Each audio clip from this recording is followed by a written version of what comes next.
Good evening. If the group can hear me. I can hear you. Thank you. Oh, they needed him. Oh, Project they needed. They can like that. I think he helped. Yeah.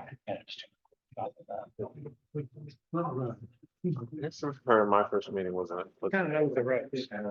He does. He does. He's. For those who traditionally attend, these have like full minutes. I forget where he came from. I don't know. When I was Core maximum.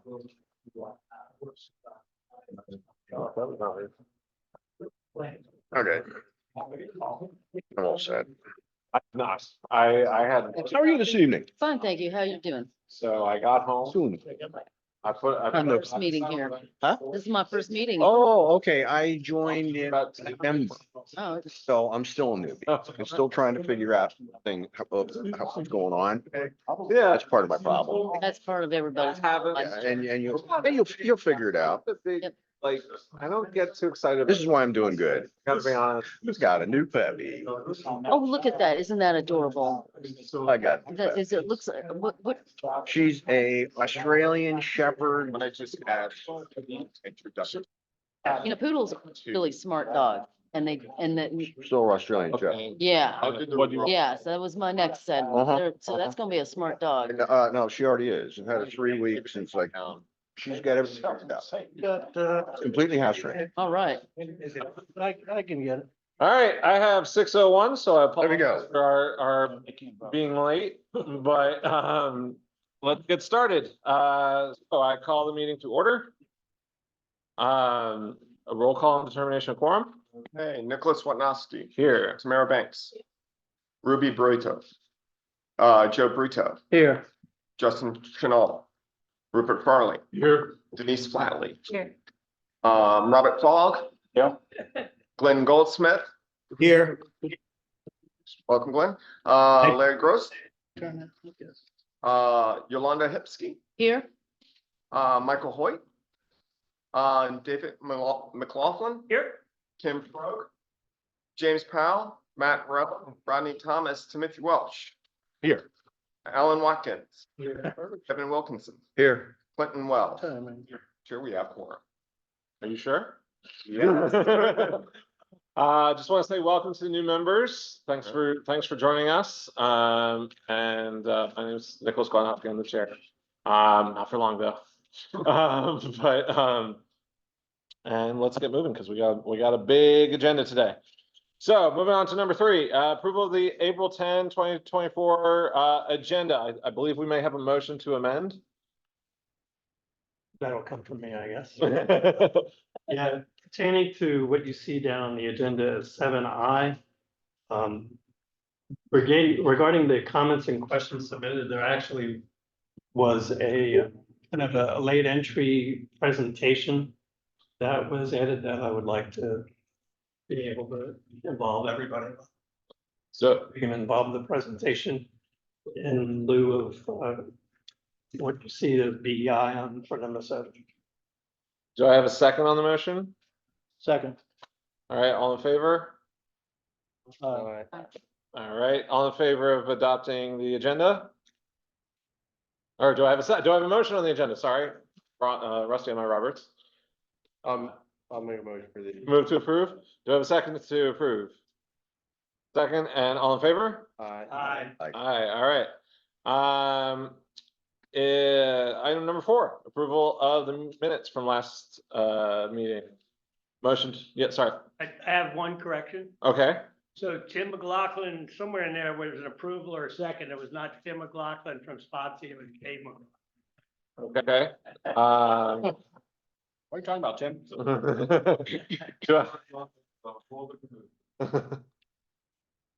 Do I have a, well, I think I need a motion to adopt as amended. Just so so we're not voting on every single thing. All right, do I have a second? Polly? Just for clarification, it's on page 3 for Resolution 2424. All right, thank you. He reads the minutes. All right, so we have a second, all in favor? Aye. All opposed? All right, moving on. Number 5, public comments. Do we have public comment? We do have a lot of public today. 3 minutes. to say my speech. Yes, All please. right. Good. If you- Thanks. Welcome. Thank you guys for having me. My name is John Garman. I'm the co-owner of the Virginia Outdoor Center in the 22401 zip code. I'm also the executive director of the Rappahannock Quarry West LLC in the 01 zip code. And I'm also a homeowner across the river in Stafford at a 5 zip code. And I'm here in response to the March 20th meeting for the river crossings and all the information you provided. First, to thank you for your attention in bringing that out and making it available to us. The next, to call your attention to the easement that the plan identifies specifically as a 2,000 river protected easement.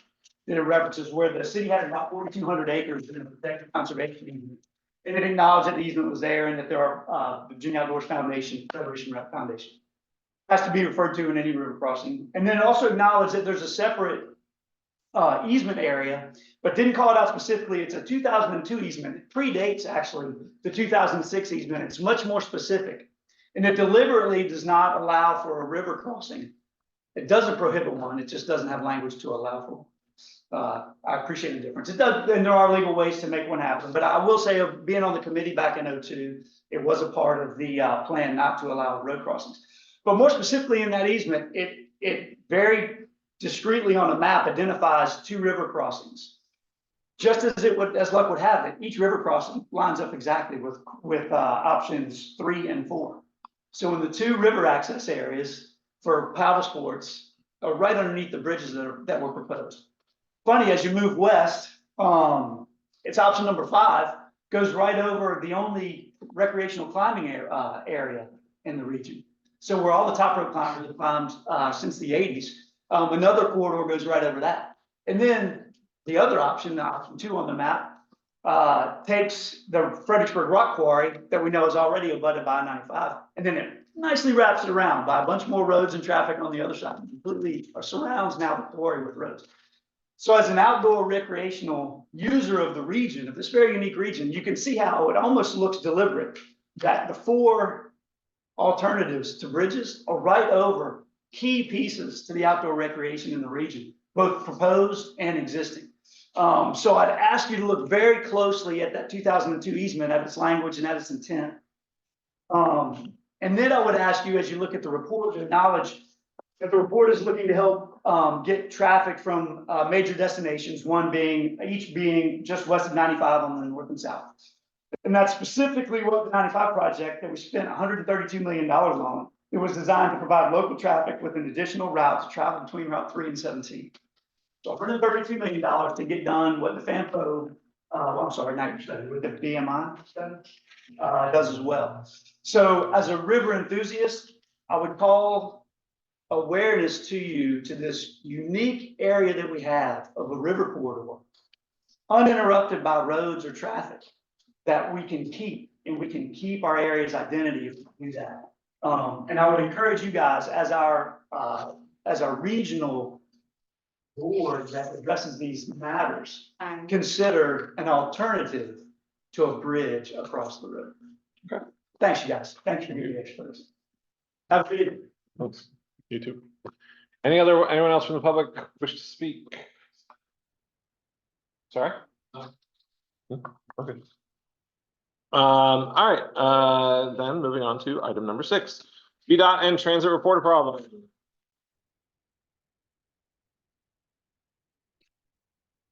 Yep. Anything there? All right, moving on to item number 7. Action discussion items. First is smart scale overview application and process for Connor. Thank you, Connor. And by the way, right before Connor starts, I just want to say, I think we're all very satisfied with these packets, especially Thank you. certain members. All right, thank you. So my name is Connor Anderson. Short presentation of a smart scale overview application and processes.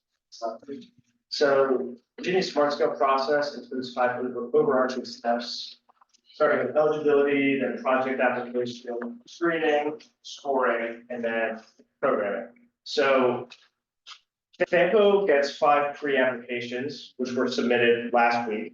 That was the process we were in, and I got invited to, as my colleague was on leave.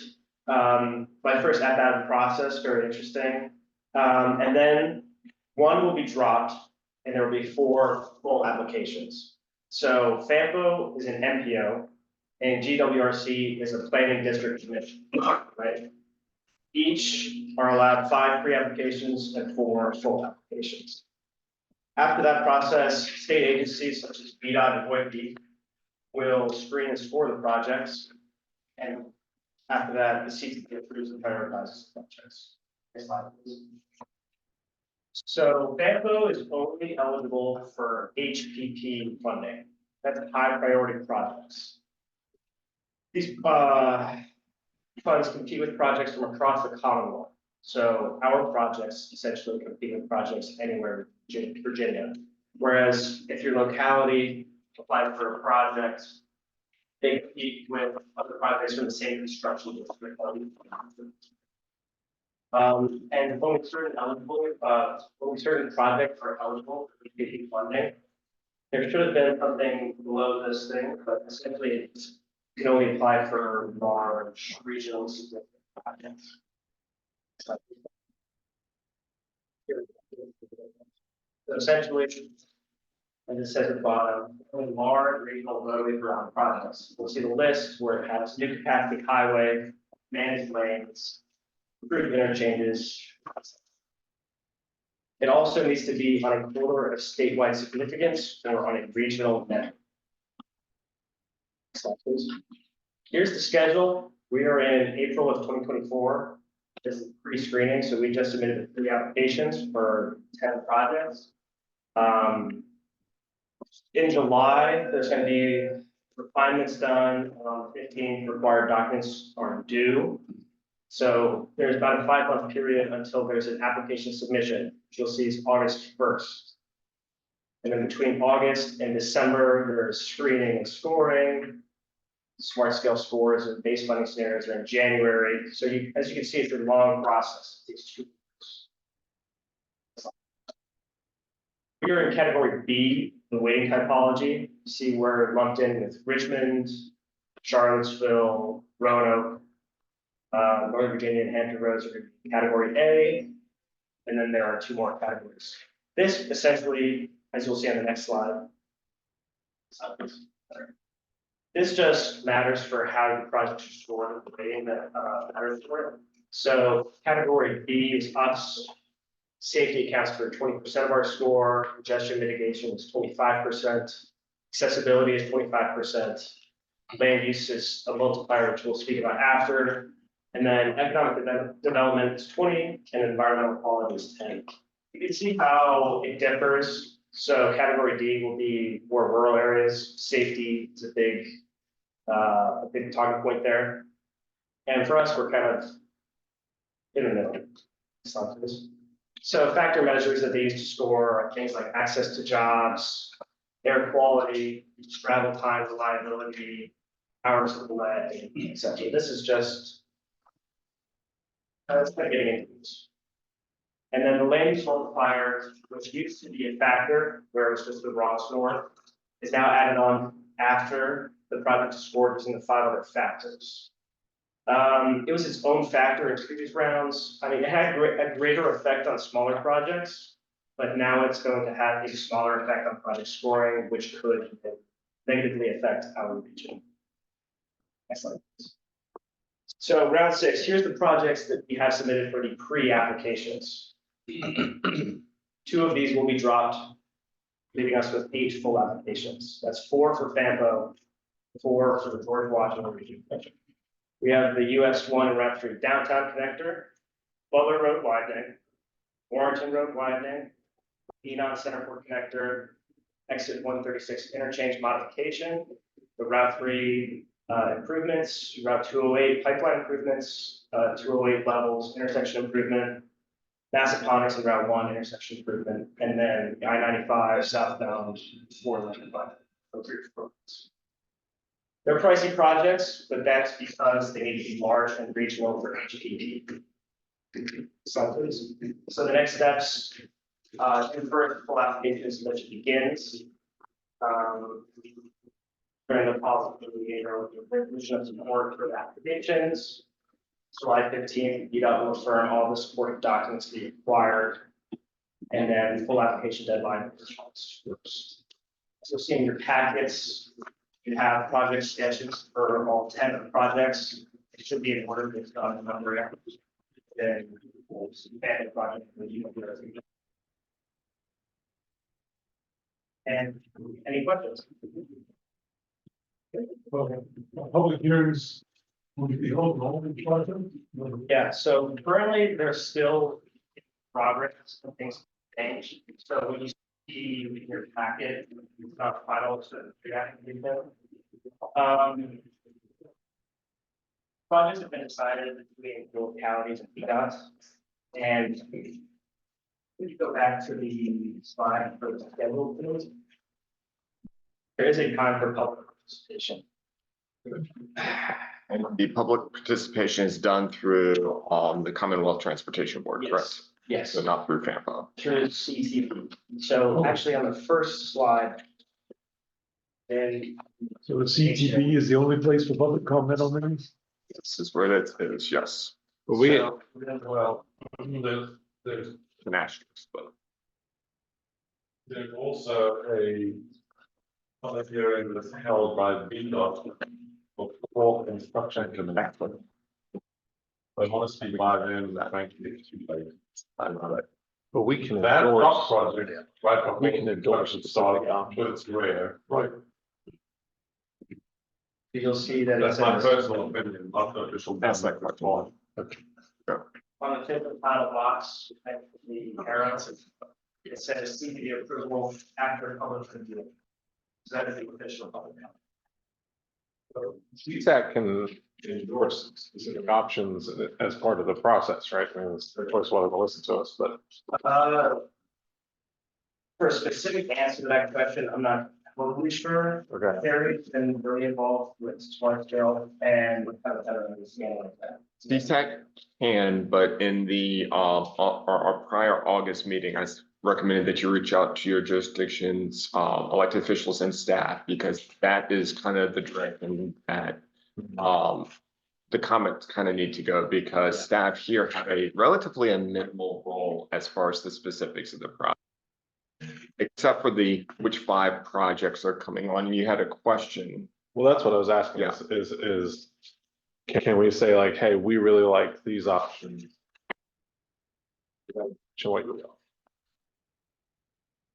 Absolutely. Okay. So the trick is that for the pre-applications, we can only move forward these. Right. And so for what falls off, and you asked the question about the Route 28 pipeline study being listed as both the FAMPO project and the DWRC project.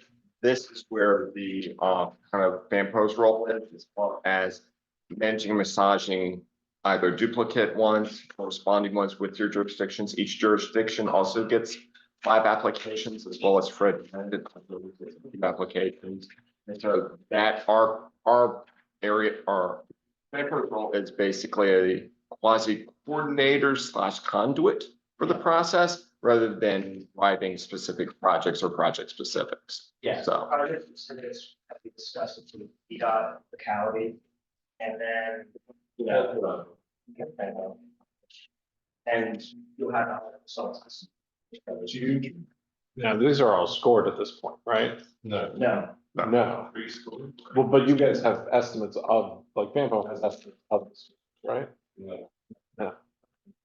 Who does the scores? it's more open to, The Office of Intermodal Planning and Investment, which is out in the Secretary of Transportation's office. So on the slide, it said the strength, right? That's the relative reliability that it's gonna go through, right? That's what you mean by strength when it talks about, I think it was 2 slides back. And it said they're ranked by strength as one of the factors. Let's see, maybe more. thought. So, yeah, it said they basically were wrecked by strength. And I took that from your previous presentation, that means not necessarily a free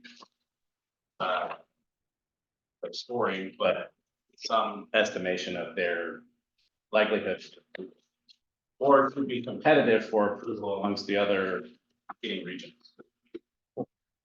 So last year was your opportunity to say, don't build this project at all. Now we're in the phase of, these are the projects that FAMPO has decided and GWRC decided to proceed with, but the details are not fixed yet. So we can move the traffic light or change the angle of the sidewalk, or so you can massage the project, but you can't throw a project out completely and replace it with another one now. We've passed that point of time. We don't have a way to score those projects formally because the CTB's scoring methodology we get in a thing called the handbook. It's called. The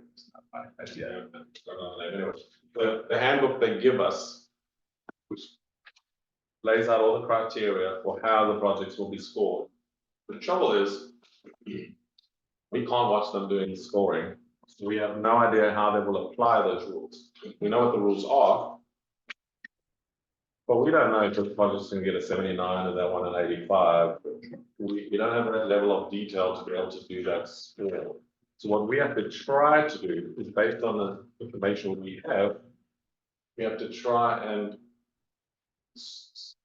have an educated guess as to how well a project will do versus another project. It's even more murky than that because projects are not scored in a vacuum.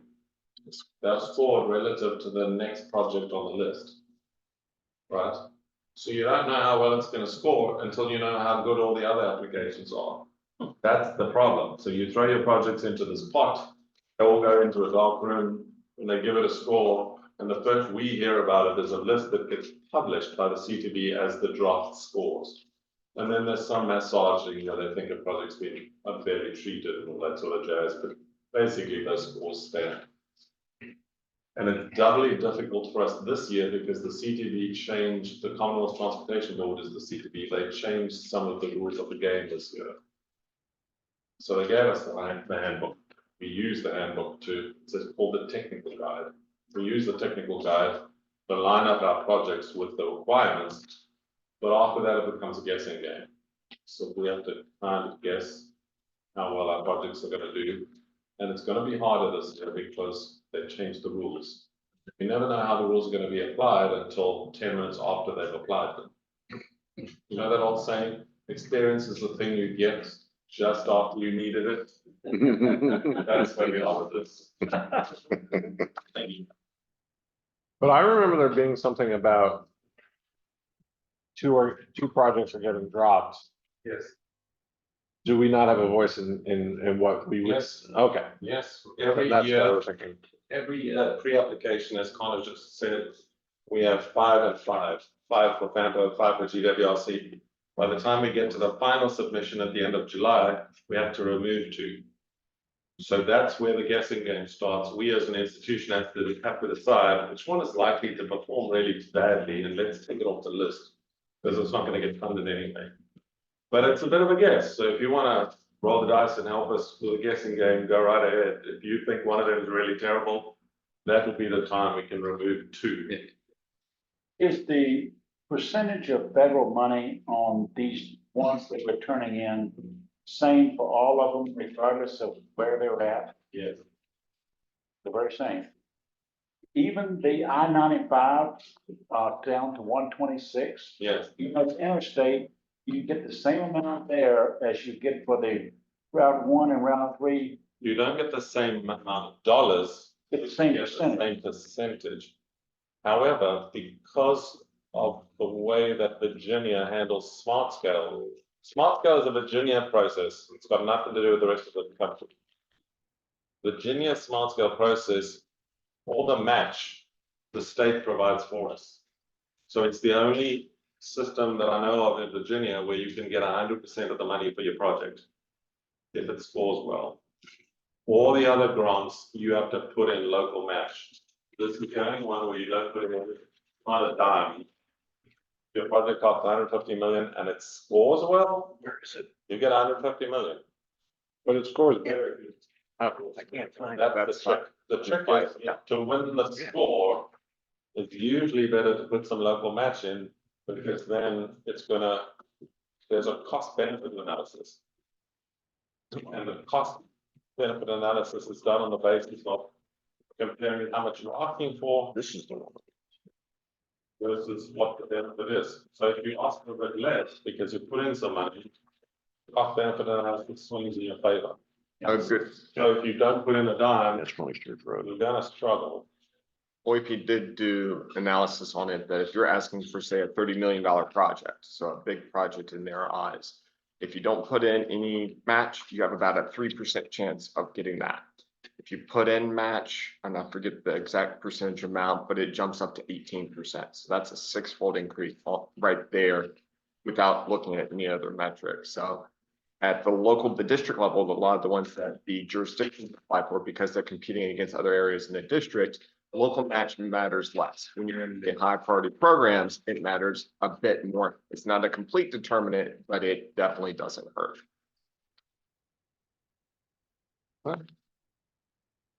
Do we want to, what's the consensus of CTAC? What do we want to, apparently we have a voice in terms of what we might want dropped. We will be coming back to CTAC in the next meeting, most likely, Okay. for any of that. And just as a note, because it was mentioned, like, we split things up. You have the option to provide input on the FAMPO projects. WRC is kind of a different entity. We can still pass along comments for those, but just understand that's we kind of treat it both the same and different for obvious reasons. But that's the reason why you'll see, like, I think Spotsylvania has a 2.8 project. We have a 2.8 project due to WRC. Therefore, if that project gets thrown out, it's not thrown out two on the same applications. We're kind of padding that. So if you see multiple projects across multiple applications, even in your jurisdiction, that's kind of us balancing risk across the board. Okay, so if we take action on this, it'll be in May. Yes. All right. Okay, yes. All right, quick question. If we're gonna talk about this next month, I would just request that staff that put these projects together might help rank them to give us some idea what you guys think. I do, like because some kind of input at least based on your experience. And also some of these where, We do it now, the locality, which region the project falls is gonna hate us for the next 3 months. That's what I was gonna say. It's been a very tricky situation. okay, well, then I would also say that some of these where we're taking away the ability to go straight through an intersection and you're forced to turn right or left. It would be good to have some visualization, you know what I'm trying to say? Visualization of where that traffic is gonna be diverted and how they're gonna get back to the route. So some of these just show the intersection, but they don't show where traffic is rerouted. I'm sure I'm gonna look for those studies that are related to each of those problems. Thank you. Any further discussion? All right, let's move on to the much discussed 70. Okay. I will lead you through this one.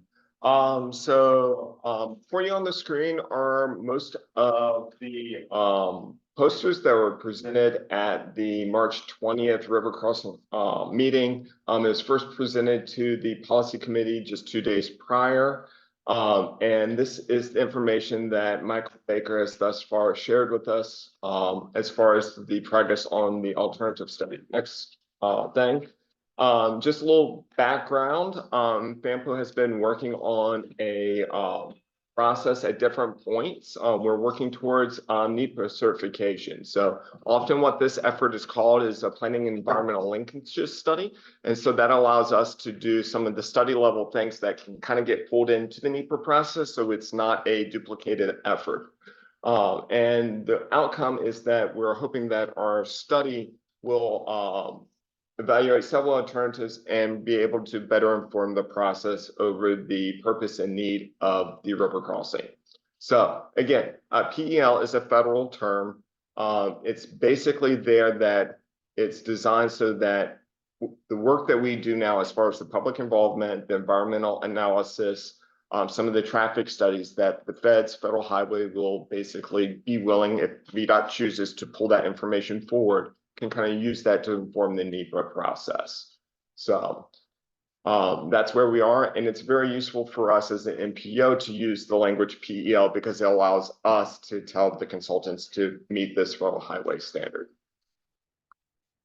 So the purpose and need. So Michael Baker explains that why are we looking for this? In the NEPA process, we have to be very specific on this. So if you look at a lot of the other environmental analysis done on, say, other projects, the purpose and need has to be very specific, and it drives the analysis process. The purpose and need has to be achievable by the preferred alternative. So if you define your purpose and need for something and then your alternative doesn't meet that, then alternative is no longer viable. We've done some preliminary screening. So again, I'll reference that there was a FAMPO internal study conducted last year. The Michael Baker team, this is their work, looked at the existing 2050 model to give an idea of the usage of a 4-lane river crossing. And basically their consensus says, yes, this is a viable facility that would have demand on the project. It'll be popular. They are doing further analysis and traffic analysis to figure out some of the more specifics of which markets, aka the users that would be using it, and how it's going to be impacted on the network itself. So the initial kind of purpose and need for Michael Baker, they've identified 3 core items. Of course, it's going to be an additional north-south travel capacity across the river. But it's going to be a need to establish an interconnected grid system of roadways west of 95, establish new multimodal connections across the Rappahannock River, and provide additional emergency routes that will link into our network west of 95. They will be using some of these factors and start looking into building, and this is taken directly from kind of a PEL approach, to see if there's any other factors that we need to incorporate into our purpose need. So they're going to be taking analysis of environmental features, impact on the built environment, that's the impact on traffic on the network, safety operations, cost effectiveness, as well as what we're currently doing now is taking public and stakeholder input. And from these, they're going to advance to their alternatives. So previously, FAMPO provided this map. It was a map that was mostly designed to connect different transportation facilities to the network to see how we're load in the previous study. And so that's kind of where some of the alternatives initially started. They are looking for ways to minimize impacts on water resources. For example, we are aware that there's the rock outcropping on the southern end of the across the river from Canyon Ridge on the southern end of the crook there, impacts on like the England Run, sorry, and as well as identifying and kind of going through some of the environmental easements and the impacts. So they are doing a kind of a large scale environmental analysis. We're not to the surveying point, so not like on the properties going through and identifying, but they're keeping it a little bit more high level that can happen at the next phase. They are looking at the easements in this area. Like much of the Rappahannock is very much impacted by easements running through, and there's a lot of co-held easements. It's not just that one person has it. You could have multiple owners or multiple easements layered on top. So that is something that they are looking through during this analysis and identifying kind of the constraints with that, because all of them may have different conditions as far as what it allows, does not allow, and what it specifically excludes. So they are doing that. They're doing a kind of a high level historic resources impact. And interestingly enough, on the Celebrate Virginia, there is actually a identified site or at least one that has been recorded previously, it will require a survey for that, for them to determine whether or not that site currently exists. And until that is considered to be active, but otherwise the rest of and much of the city is a battlefield with a few other items such as the canals, dams, and other sites in the area. What site is that? We honestly don't know. For wherever the State Historic Resource Office has flagged that site as potentially having something that was recorded at some time. It pretty much lines up with the current development of that property. So there's some discussion whether or not it still exists. But until like the next stage where we actually do a full survey of the properties, they will not remove that site from consideration, even though it has been heavily developed. So The Silver Company already did. I have a list of all So- the sites on there, from prehistoric Indian sites to colonial. So until the state, because State Historic Resource Office has flagged that, it is a site. It's until there's a survey to confirm that it's no longer there. Yes. So we could email us that list, likely pass it on to our consultants, environmentalists, because they have to do a robust presentation of all environmental, cultural, historical resources in the area. And that can just make their job a little easier to quickly find the list.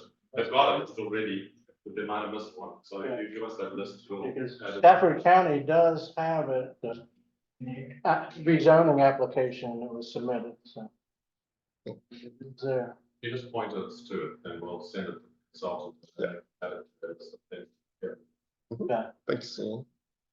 We're also looking at the impacts to the built environment, and that does include looking at all the proposed and approved development areas within the study area, and there are significant ones in that area.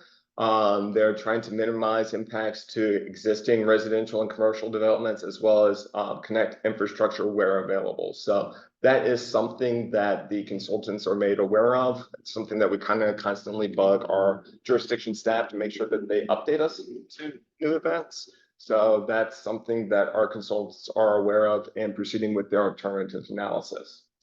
And finally, they'll say, consider physical features. There's terrain in this area. Relocating from Western North Carolina, I'm kind of like, it's a little bit less terrain than what I'm used to, but it's still significant terrain. And then when they're considering their design criteria, they're using a 45-mile-an-hour design speed. That's more of determining kind of the degrees and turn radius of the roads, more so than what the actual speed limit was going to be, but that's more for engineering purposes. And finally, they're including multimodal accommodations. And these are the 4 alternatives thus far that they're seeking input on. Our consultants are contracted that they can provide us to 7 alternatives. So if there's something that we want to tweak or change, we can always come back to our consultants to ask that. It's a part of our 7, but they're proposing 4 at this point. So you have option A, which is the eastern option that cuts close to the quarry and connects kind of towards the VDOT communal lot area. And then options B and C both come down Celebrate Virginia Parkway. And then option D takes the longer route around down Green Bank Road, as well as a connection to Commerce Parkway there as well. So there's kind of several options doing it, and these are the ones that are based on the environmental and historic preservation constraints, terrain, as well as the impacts on proposed and approved developments. So this is what we're currently seeking input on. So then that was our public meeting. We had 71 attendees, 55 written comments, and we had over 98% of the folks who attended lived within the FAMPO area. We had 1 person from Westmoreland County who was interested. Otherwise, it was everybody that lives within the FAMPO jurisdictions was into this.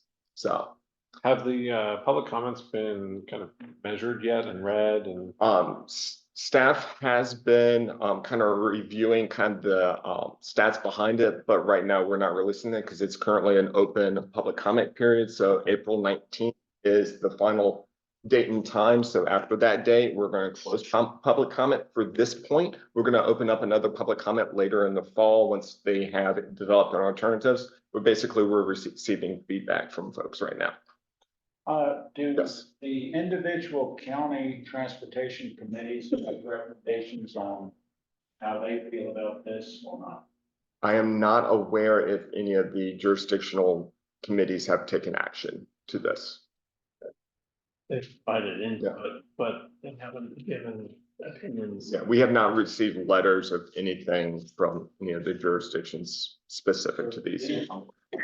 These that we just saw on there are the only ones that are being considered at this time. Well, we're receiving input for those. It's not necessarily the only options, but those are the 4 options that the consultant has proposed. Is that answering it, Ian? So just one comment in terms of the jurisdictions. We have a stakeholder group and all of the staff of the jurisdictions are on the stakeholder group. That means monthly. Meet with the consultant to go over all of the materials so that the counties and the city are heavily involved in the stakeholder group and make comments there. And of course, policy committee who set this up represents all the jurisdictions. There are multi which the counties and the city. So I know some of us on the Spotsylvania County Committee would very much like to see that alternative D at Green Bank, where it's a long straight line, continue that straight line across, come out on Route 3, considerably west of the location of where you presently have it now. And a statement that was made there by the consultant that said that many of the people would like to see it come out there. They would like to see and they would love to use that location, even though it's close to 95. Well, seeing another alternative come across the river there, with it being right there next to 95, is like saying, like asking the person, would you rather be shot in the head or being shot in the foot? And they would say, yeah, I'd rather be shot in the foot. Because to us, that's what those alternatives there, that's the way most of us feel there is, that's being shot, still being shot in the foot if you put it there close to 95.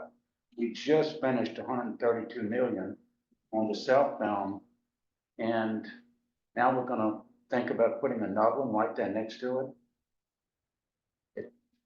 We feel like we need to get the people further out, take congestion off, and I know we said, you had numbers that said it's only gonna increase by 1% over the next 20 years on Route 3. That it seems hard for me to believe that it's only gonna pick up by 1%. This is Rupert. For decades, it seems like Larry Silver spent a lot of money and a lot of time lobbying to get more access to his project Central Park. And now we're finally going to do it. But I haven't heard any talk about him chipping in. And is anybody pursuing Central Park? If Larry Silver's out of it now, sorry I mentioned his name, but whoever is the principals behind Central Park, they're the huge beneficiary of this thing. I haven't heard anyone mentioning them spending a dime on it. Is anybody pursuing that? No, you don't know. I don't know. Is that on a project before you look for funding? Right, well, Yeah, I you have agree to- with you. These, developers are kind of planning things with elected officials. And you know, the Neon Project's a big example of it, where the city approved that project to basically eliminate the straight through corridor that would have cost the least to build and impacted the least amount of land. So I think the city kind of went behind our back and did that. But the Silver Company isn't, you know, helping with any of the cost, and he's gonna probably get the a pretty big chunk of money for them right of ways. So I think just for the sake of timing, we can, let's just hold questions for now, and we'll move on. I do want to kind of get away from recriminations at this point, just because we're so early in it, and then we can, once we get, especially given our role,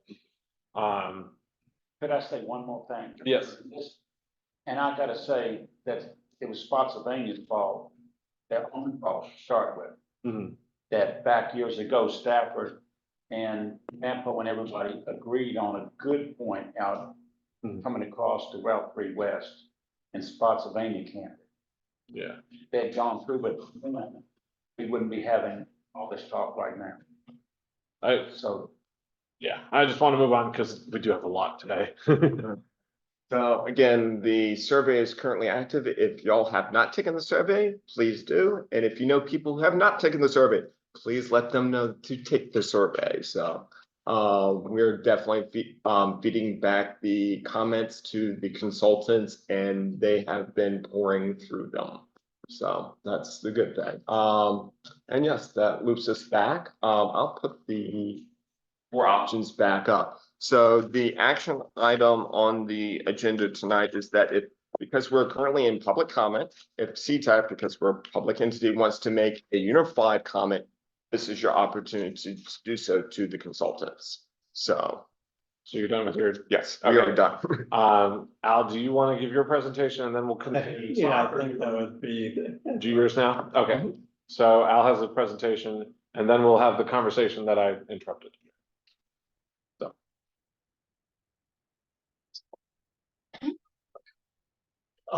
Polly, when you get to the end of.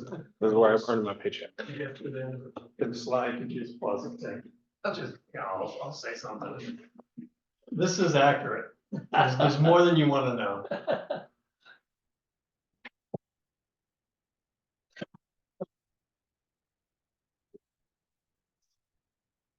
Even those.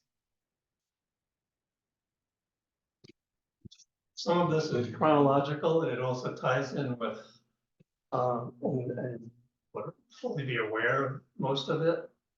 But there's a lot of things that have kind of gone on behind the scenes that I wanted to kind of present to everybody.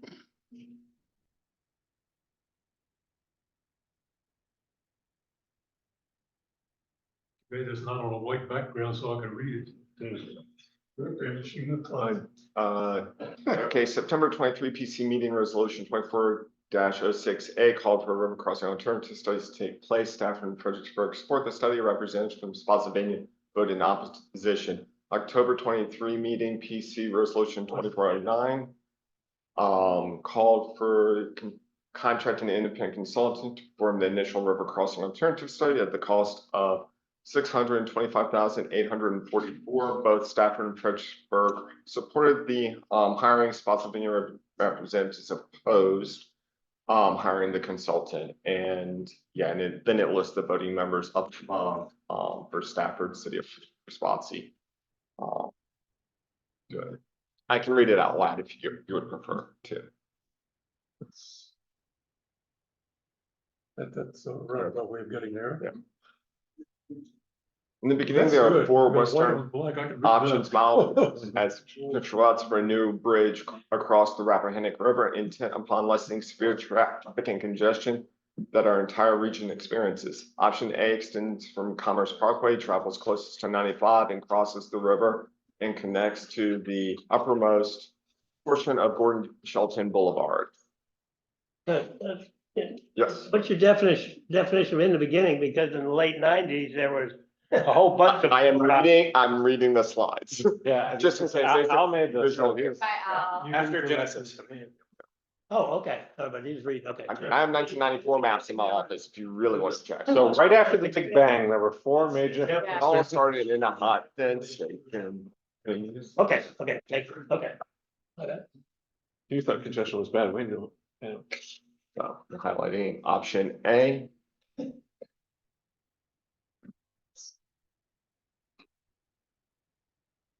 Option B extends from Commerce Parkway, connects to a widened Green Bank Road, cuts east and then south across the river, connecting to Shelton Boulevard.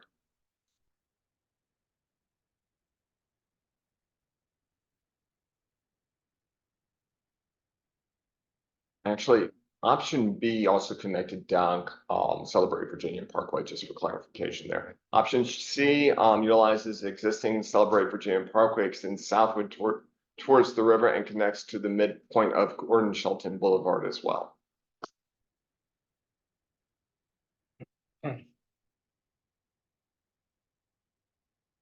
Option D utilizes Green Bank Road, continues south, passing through Cannon Ridge, and then heads east across the river to Carl D. Silver Parkway.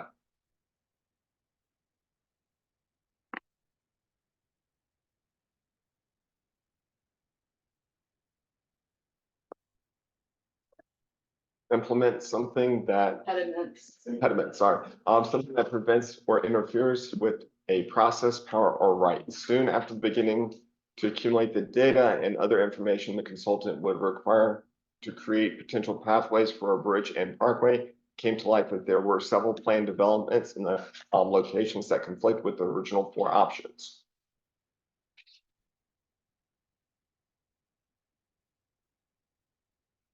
Knowledge of some of these developments was not initially disclosed to FAMPO policy committee members.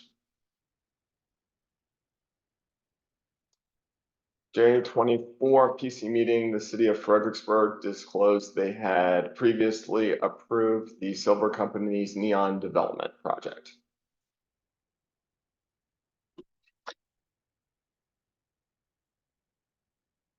This is where option C would have passed initially.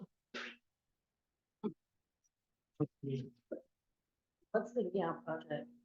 It's a large residential development. A little? But they also passed a law saying it has to have a gate at night. It's gonna be. Freelance Star on May 2022 reported a new Silver Company development. So 2 years ago, this was announced, but nothing was done until now. On February 29th, a application for 274 townhomes to be known as the Villas at Town Celebrate was formally submitted by the Silver Company to Stafford Planning and Zoning. Much of the Silver Company land appears to be by right, meaning that it could be approved without requiring discretionary approval by the county. And I'm sure this has. That's debatable.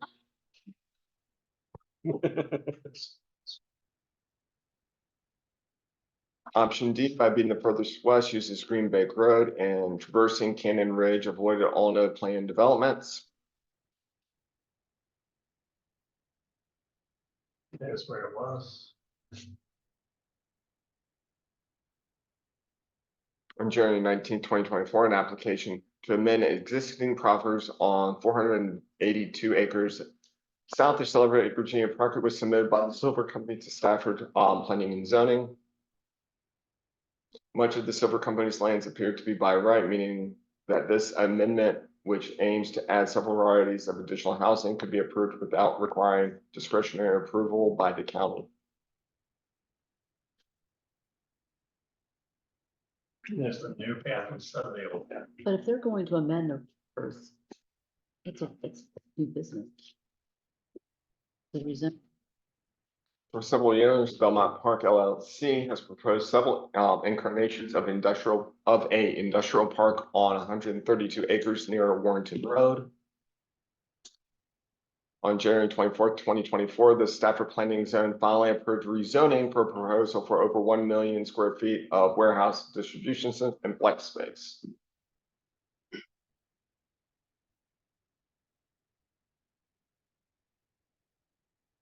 Concerns have been raised to several supervisors relating to whether or not this is the best use of the property prior to Board of Supervisors approval. BOS is Board of Supervisors.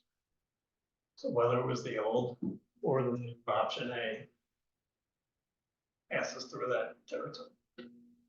So there's all 4 consultants' options.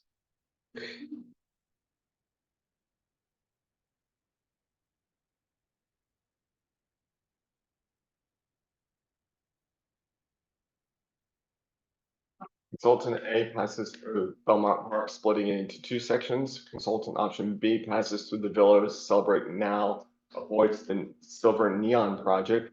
Consultant option C passes through the western section of the villas at Celebrate and uses Haven Terrace at Golden Shelton. And consultant option D passes through the possible new to Silver Company developments in Canyon Ridge.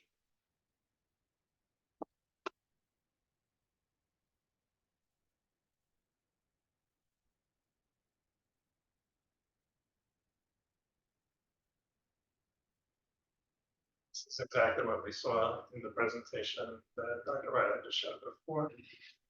But you can see all these different developments. The reason I brought this, use this, is because more information wound up being added to it.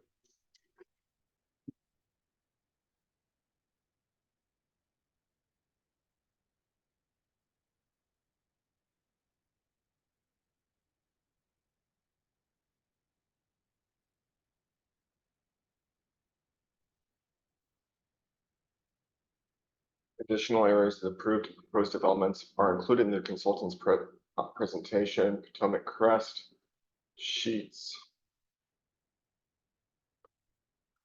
CVAS, Rappahannock HP. Plus one on March 28th during the discussion on the slide, a city of for city representatives identified that additional develops was not shown on the map below Rappahannock HP.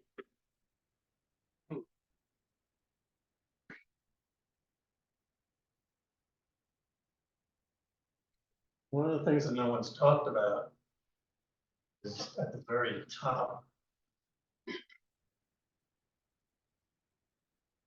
Apparently, every inch along Gordon Shelton is earmarked to be developed. Unknown development south of the Rappahannock HP and north of the River Road.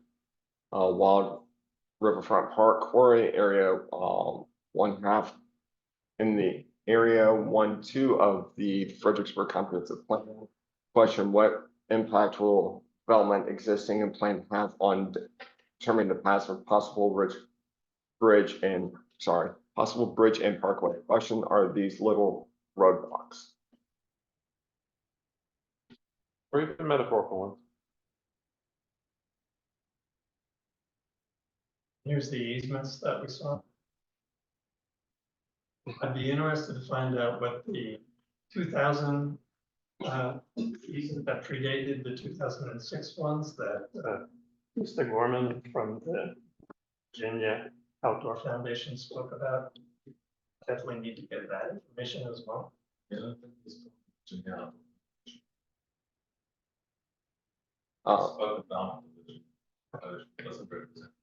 Okay.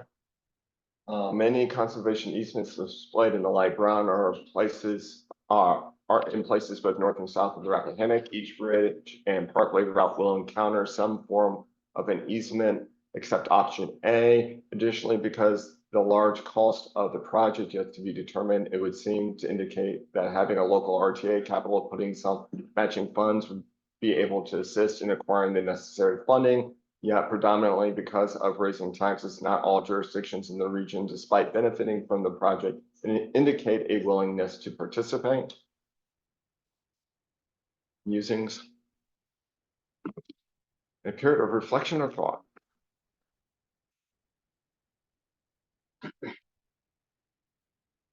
Consultant has been in contact with the Belmont Park developer.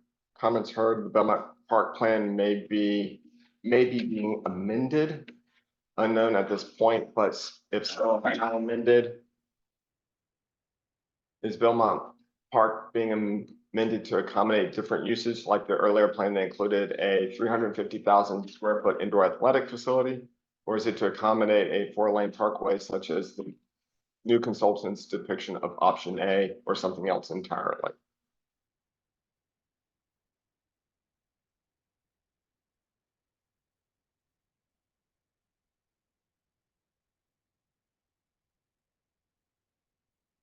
Comments heard from city officials: some of these options are dead on arrival. Comments heard from city official: we need to keep the area of the Rappahannock within the city limits pristine. Options A, B, C, and D all cross the Rappahannock. B, C, D are the furthest away from the impacts created by the I-95 bridge. Is it better to concentrate the impacts in a more confined areas such as option A, closest to the I-95 bridge. Requests going forward. Question 1, can the details and status of each and every potential new development north and south of the river, including plans and timelines, be made available to Micro Baker International and FAMPO, thus providing transparency to the public and county and city leaders who will ultimately decide the future of this project? Question 2, can FAMPO identify and communicate the impacts of these new developments could have on the existing 4 option identified by Michael Baker International? Question 3, would it be prudent for county and city leaders to investigate placing a moratorium on any planned new development in the region being analyzed by Michael Baker International until such time that the final option for a bridge and parkway have been studied and presented? Do you want to pause on that last one? The point being, especially along Gordon Shelton Boulevard, if there are properties that have been purchased so that they can be developed, and there are plans that are in the works, and there are plans that are further in the future, but obviously, you know, all along there within the city, every square inch, like I posted there, was that they plan on building something there. Now, the consultant has already, because of the Neon project, tweaked the option B and made it go kind of off to the side of where the Neon project was. That will obviously have to kind of continue on and on and on. But it just seemed kind of odd to me that all this work and effort has been put into things, but then there seems to be a lot of opposition being created both in the city and the county of Stafford, whether it's the Silver Company or whoever, that with these developments that they are all of a sudden planning, they kind of prevent the options or having a choice for options, and seem to specifically kind of direct it so that there are very, very limited choices. So I do have clarifying comments from staff, so I'm gonna give them a sec. I want to make a quick comment on question 3. Moratoriums in Virginia are explicitly prohibited. Basically, if a developer is within zoning, they can submit, the county has, I believe, 60 days, up to 90 or 60 days to basically go through their initial approval processes. And if a county or city jurisdiction violates that, then the development can go to court and basically say they're not doing it, please approve.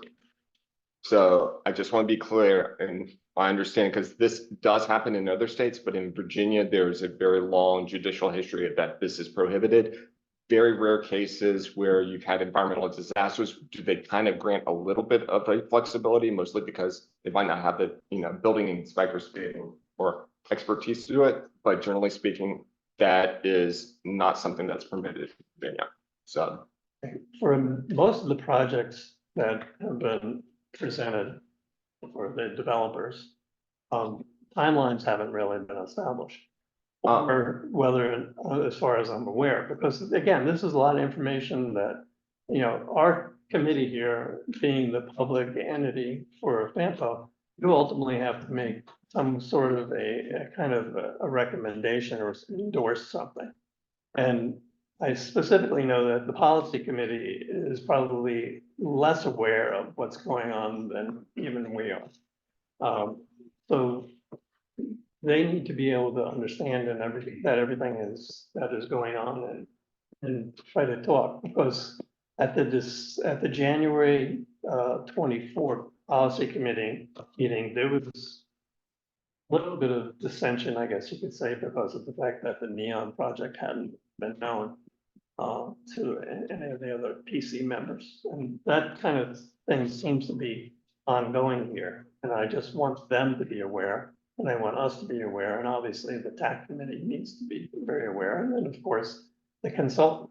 There's a lot of stuff going on that we just don't know about. And we just need to be able to find it out so that proper decisions can be made. I just want to say that there is no law that requires the city council or boards of supervisors to rezone land. Matter of fact, I was on the Board of Supervisors that had 3 cases that went to the Supreme Court. All 3 cases, the county won. And it's case law now. And the county does have the opportunity to defer for a period of time. And that might be prudent just to try to acquire more information. So as staff, we don't get involved in the politics, so I won't make any political comments on the process, because that's none of my business. Just in terms of some practicalities, John is 100% right on question 3. There is no direct vehicle which you can delay. You can vote no, which then will trigger possibly a new application. Right? So you can vote no, you can't delay. So you have to decide yes or no, or I personally, since the approval of the Neon development, reached out to both the city and the county at a high level to ask that they alert us when these other developments are coming to the point where decisions need to be made. I think we have a tacit agreement, gentlemen's agreement, they will try to do that. In terms of these developments, though, I think we should not be totally focused on this as a unique situation. This happens every day, all day, across the entire United States, and in fact across the world. Everywhere you put your foot down in the United States, some developer is doing something, planning, lobbying, submitting diagrams, quite normal. The only one of those things that's been approved by the higher authority of a particular jurisdiction is the Neon development. All of the others are at various stages of, right from, hey, here's a vague idea that we like, to submission of rezoning applications. Some of them are aspirational. Person only the land isn't in fact going to even do the development. They're throwing a picture, drawing out there to try and hook an investor. They will take over the land and do the development. So some of them are very speculative. I understand too that the Belmont proposal is being changed. We're not privy to what that means, and we don't have a legal right to demand that, right? Whatever they want to work on, they can work on. I think that the Neon development was rather a few better, but it certainly has woken up the policy committee members to the fact that there are these other developments that they should keep their eye on, and for them informally, I think, say that they are aware that they are thinking about what the future should look like in their various jurisdictions, whether or not it's bridge, but just like you said in your presentation, what would be done on the Belmont development. Well, supervisors are well aware of that development, but not yet had it come to council, not voted on it. They may defer, they may ask for changes, they may vote no, all sorts of things can happen. But I do understand that the jurisdiction is trying to support those developers that be informally just to see this. However, even with the new, even though the development is can still follow a process to put a road to it. There's no absolutes here. And I would have, fortunately, the gentleman that spoke earlier spoke in public comment, and we don't comment on public comments, but I would have said that even the environmental easements, there are processes to have them adjusted to allow for a road. They're not national parks. You have to get comments involved. There are legal means to be able to make adjustments. So the easements can be adjusted if necessary. Developments can be adjusted at this stage. Only one of them is approved. All of the others can be adjusted. And then the final thing about the developments is that what happens is when the big alignment say, this is gonna be the corridor that we would like to develop. They're gonna actually come to us and ask us for favors.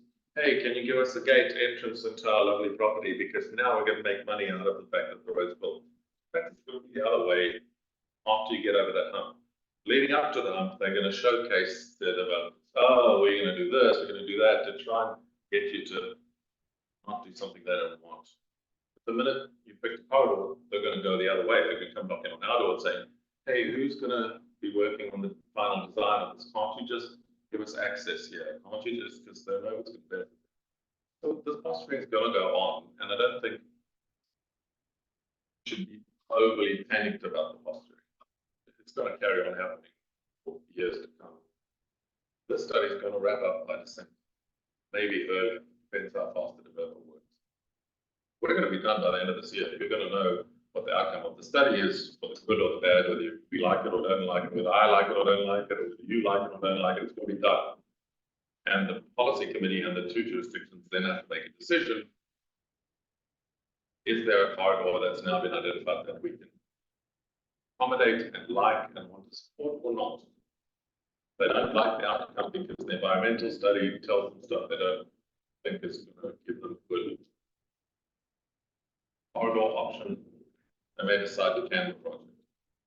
If all of the environmental work and the traffic modeling work and all that gives them confidence that there is a good corridor and they like it, they will possibly vote to proceed, and there's still a long process because we have to go find the funding. Then the final part of the NEPA process has to be done by BDOC, which is the soil drilling and they found the soil's not okay where they would put the pillars, right? So if that gets done by BDOC. So it's a long process. The thing to do now with the public comment period is if you can think of a better idea within the study area to make that comment now. So we've only got lines on a map. No one's spent money drilling and hiring. So we can make adjustments now. If somebody has a great idea, now's the time to make that idea in the next 30 days or no. Because then those thoughts are going to all be pooled, and the developer will work on those thoughts to see if somebody's come up with it. Sometimes the public just has a good idea that's better than the consultant, so let's hear it. I just want to make one quick comment to have a quick rabbit hole as far as what we know. Stafford County does put its current development projects up online as well as the status projects for it to make this online and make my life a lot easier. But you can go through this. So like new applications, I just searched through Celebrate. They have the new applications at various different projects listed. You can even do things. There's even a river crossing thing. It's for water utilities, so ignore that one. It's not the same thing, but we can go through a lot if they've submitted an application through Select, as well as kind of see their status. So we can actually see where they are in the process. So this is Celebrate Villas at Town Celebrate. We actually have a kind of a good idea of kind of where they are in the process. The consultants are aware of this as well. It just takes a little bit more back and forth because the city does not have this open resource available up front. So, but you can kind of go through the different projects if you want to see where they are on their process. So even if they've submitted for an application, you have an idea of kind of what's going on with that. We don't really dive into the specific parts of the specifics on a couple other things, but we pass along our consultants for them for this. But yes. Some of those images that you throw flying across the screen left and right are these actual documents. It's very nice. I just want to point out that the property for the new project require that the road going through there will be gated at night. So a proffer, when it gets approved, it becomes an ordinance. And the only two people who can change that ordinance is a combination of the developer and the local governing body, the city council. So without the mutual agreement, they can't change the property. So that, the law was set in stone that, there's gonna be a gate at nighttime through that property. So, but that's gonna be a private road, right? Because I can't imagine a state having a public road gated. That wouldn't be No, accepted. but And if that's it's a the point. private, I think it was deliberately done like that to it'd have to be kill the private. road going through, so that's law. I mean, that's, I'm just saying that's, I mean, if it's gonna be a private road, then then that's one thing, but if it's gonna be a public road, then. Yeah, but the law is on the land. I said, The law is the prop. the proper is on the land. Yeah. Only, two people that can change it is the governing body and the property owner. The They have property, to mutually agree upon the change. The proffers are, quote, voluntary. and it's voluntary for them to accept it too, yes. So for the sake of time. Basically, my job here is like, we're doing on time. I do want to see, because we've had these two presentations. This is listed as an action item. So my question to you all, and this is kind of open field, is, do you want to take action? And if so, what do we want to take as a body? Rupert. I would like to make the motion, this is Rupert Farley speaking, I'd like to make the motion that we recommend to policy committee that this project be done. Okay, do I have a second on that motion?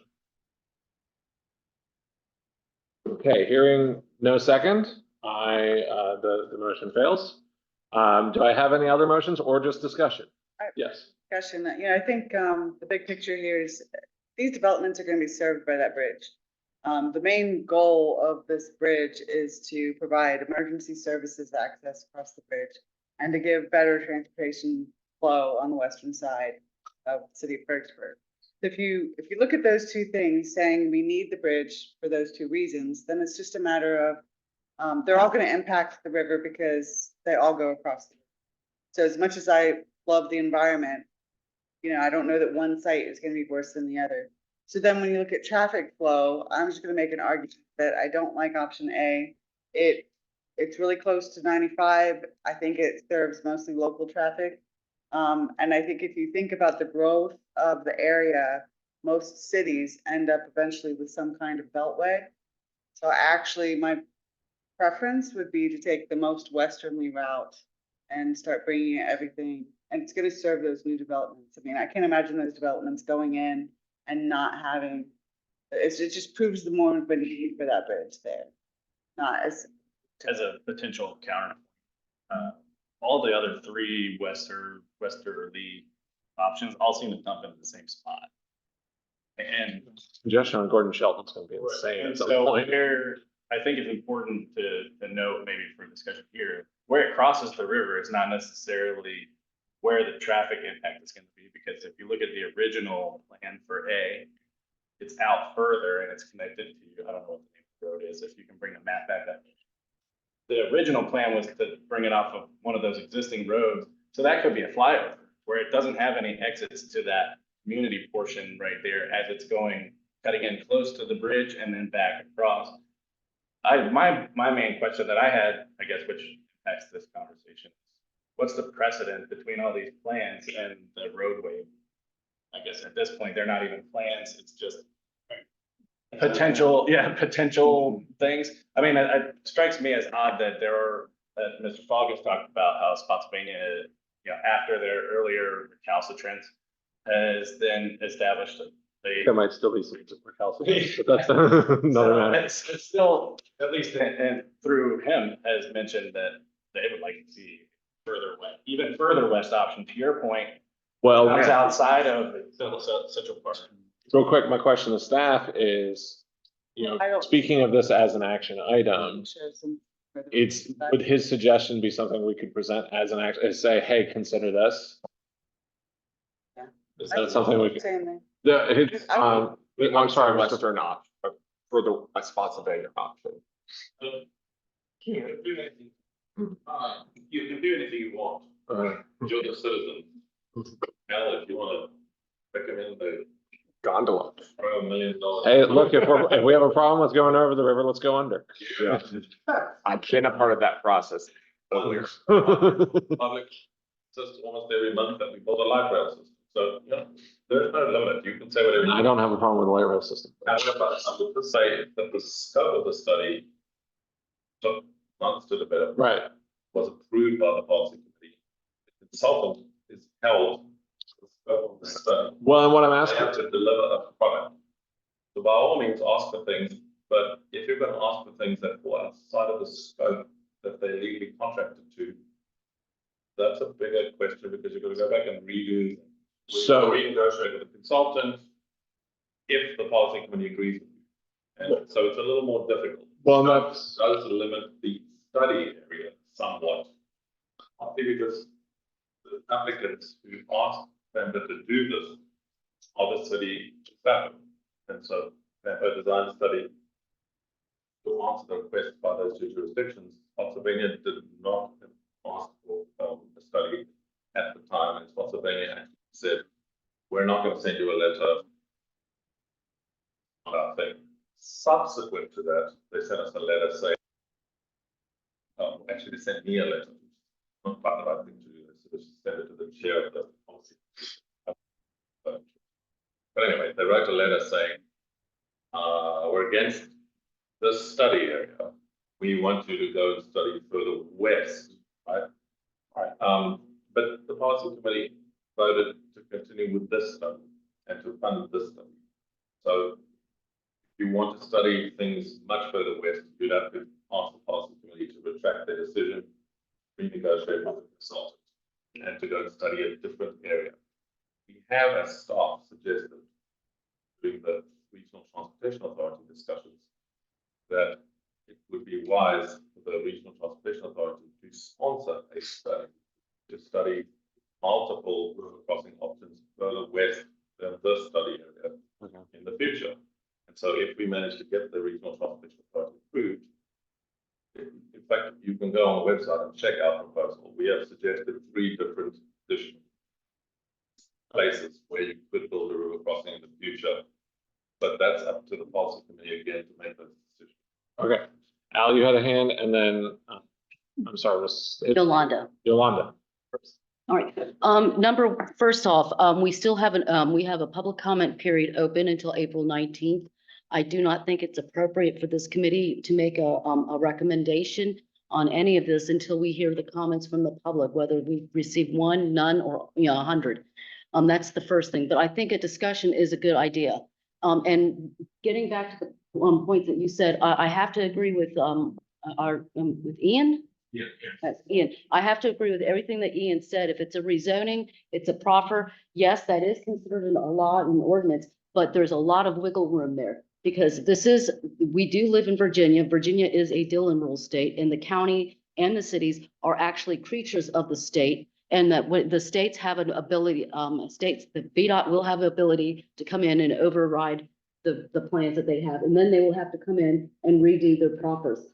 What I would be more concerned about is getting the general concept plans for those rezonings to the consultants. But more importantly, I think it'd be more important to find out what's recorded and what's not. And even if it's a site plan that was reviewed and approved for a warehousing distribution, that site plan is only valid for 7 years. Used to be 5 years, but they changed it to 7, I understand.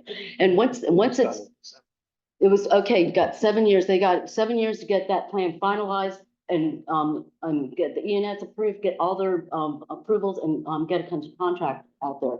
So, I mean, that's still even that's still even flexible.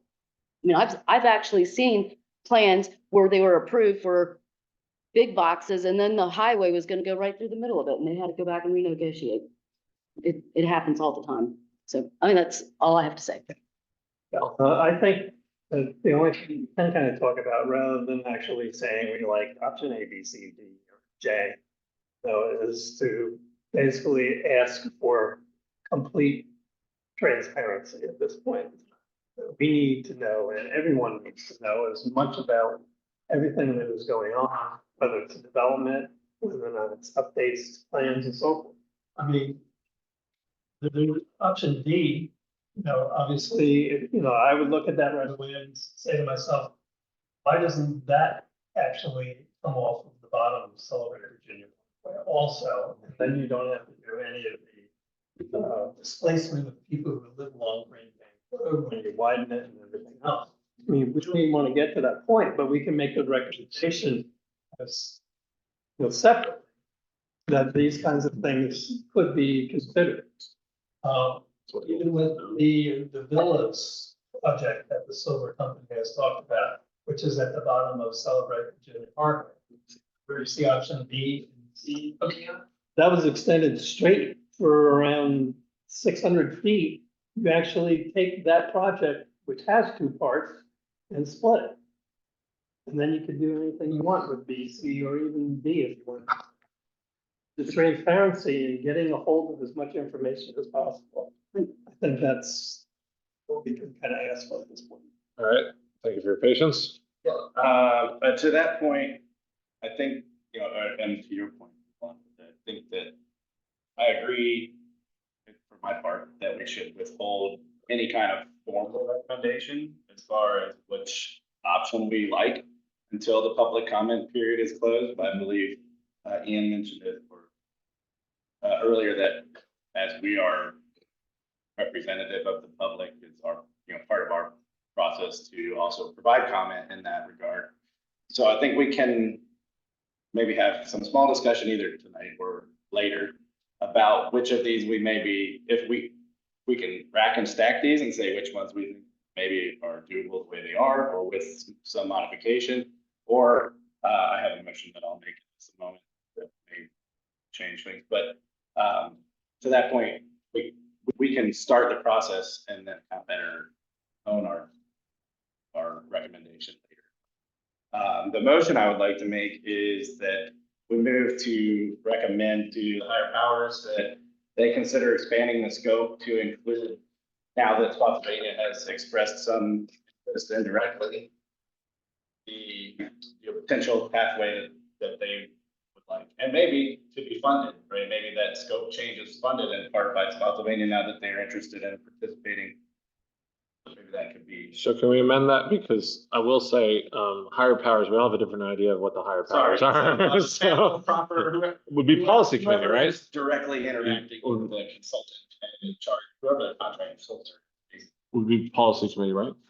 Okay, so I have a motion Yes. to ask policy committee to consider including, I guess, Expanding the scope to include at least one option offered by the transportation. Second that motion, considering I was on the record when we approved mad about not having Spotsylvania's name in the top sentence of the NEPA study. yes. Okay, so I have a second. Do I have further discussion, Joe? Yeah, I want to see if we can amend that motion for some other tweaks to add to it. Okay, friendly amendment. We're gonna, you know, look at different options, like, option D, connecting it to Celebrate Virginia Parkway, that should be one tweak. Okay. To see, you know, what that, comes up with. And, yeah, and ask, to investigate, that connection, see, how that does in the study. Also, in, option A, I'm not sure why they broke it off from the connection of Celebrate Virginia Parkway directly. I really think that should be looked at again, that connection, because there's a underpass under 17, and you want people to use that underpass rather than making left turns. And I think the connection there would be much better to use the existing infrastructure to the highest and best use possible. So I'd like to have that on there. So not to be contrary, but in terms of, I guess, efficiency and less cloud, what the motion is, can we separate those? I'd like So you're not accepting it as a friendly amendment. That's okay. And then, well, no, I'm not saying I don't support it. I'm just saying, I But think you- it's cleaner if they're separate motions, because one is expanding the scope of the study as it stands now, and the other is tweaks, which I have a couple ideas as well that I'd like to add to that other. We can make more than one endorsement, more than one whatever, however you want to consider. So, the original motion is still on the table. Yes? I was gonna say, so your point is that you're not gonna accept changes to your motion still stands. Yeah, from a Robert standpoint, it's not a hostile, you're just not accepting it. Yeah, yes, Rupert. I was tweaking that motion that I would like to add that, that we would not consider any upstream options that, cross Fredericksburg easement. Which one? Do you wanna, One that, Salem Dam easement. Where is that? I didn't figure that. Salem Church Dam easement. Do you accept that as a friendly I don't amount? know what that is, so I apologize. So I think we're gonna try and stick to one thing at a time on The this. city of Fredericksburg basically owns the river all the way upstream. To Culpeper. So I have to respectfully, I don't have enough information. So I think we're gonna say, we're gonna close it to the idea of friendly amendments to the motion. But the motion itself, do we have discussion on the motion itself? Yeah, Joe, and then Rupert. I also think that any Okay. river crossing should have an observation deck or trail, just like Chatham Bridge. They have that plan. Yeah, I think they're using multimodal is gonna include Right. lights. Yeah. Okay. Rupert? The problem with this motion is, similar to the problem with the, project that's on the table, and that is it induces traffic. And the further out you go, the more traffic you're likely to induce, especially traffic is going to induce more development, more suburban sprawl, more environmental pollution, wasted money. So, like many projects that come before us at FAMPO, this would induce lots of traffic. We don't want to be inducing traffic. It's supposed to be tending towards pedestrian-oriented development. And this is taking us in the opposite direction. So I would oppose this motion. All right, Tamara? I'm not agreeing or disagreeing to anything, but I would like some more information about the options, because I'm not 100% familiar and I want to make an informed decision. Which one is more environmentally friendly? Which one is economically friendly? I need that information so I can make an informed decision. I know this probably was done like months ago. Do we have that information before So the that study's is out? actually in process. At the first take at the consultants with the information they had, these are the 4 options that they have identified, which they're going to that allows them to kind of narrow down and assess more and more of the impacts.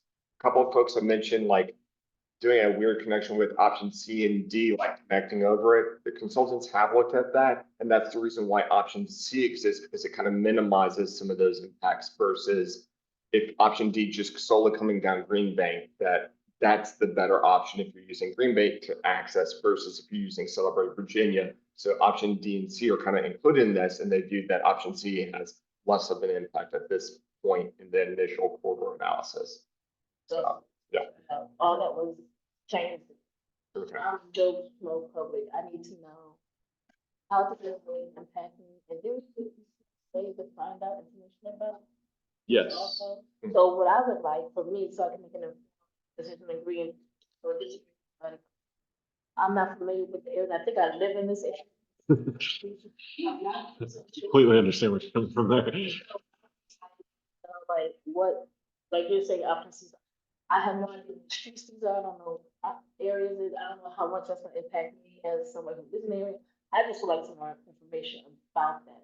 Well, I think what you're asking for is something that we're gonna get when the study comes out, because we're at such an early, We're am I not- wrong? yeah. We're at an early stage. We're not endorsing a option tonight. That's Yeah. not the Okay, point. so Yeah.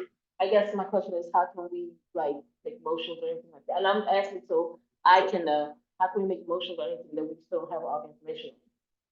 So, well, it's the motion we have in front of us, the motion we have on the table right now is to get more information. You're saying, I want more information on another option that includes Spotsy. So I think, I think we could have a separate motion to say like, hey, this is the information we want, if we want to decide some specific information. But I think that should be a separate, separate motion, yeah.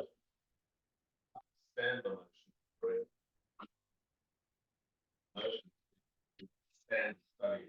Yes. If you would.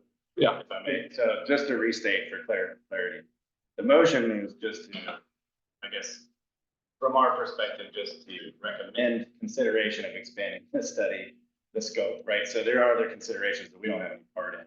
So like you mentioned, it may cost more to expand that contract that already exists.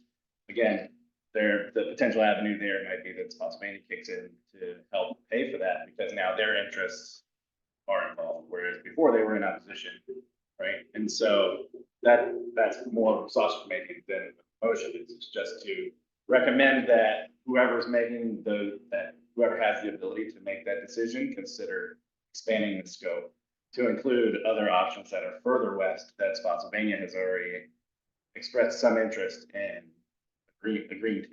Basically not deciding anything specific. We're just saying, hey, look at this.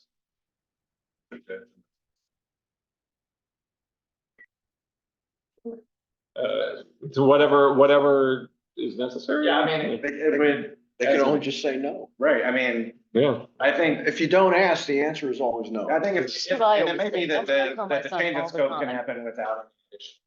They may have already, I agree. But, working contracts for a living, I know that it's gonna cost, there's gonna be a cost associated, and so if someone's gonna go, who's gonna pay for it? Well, if it serves Spotsylvania's interest and looking at another option that they like better, then I think asking them. What a novel idea. Yeah, there's do some specific words. Yeah. Okay, do we want Other two elements expand the scope further west, consider asking Spotsylvania to contribute something towards the cost of the expanded scope. That's what it sounds like. Yeah, I would like the scope to be expanded either way, but I think it's more likely to happen. with the suggestion that Spotsy contribute? Okay. To the original. No, that's the issue that's come up. That's why, that's part of, from understanding what Ian said. To be fair, I don't like people making decisions without the correct information. So I just want to answer that question so you don't. The study was funded mostly by so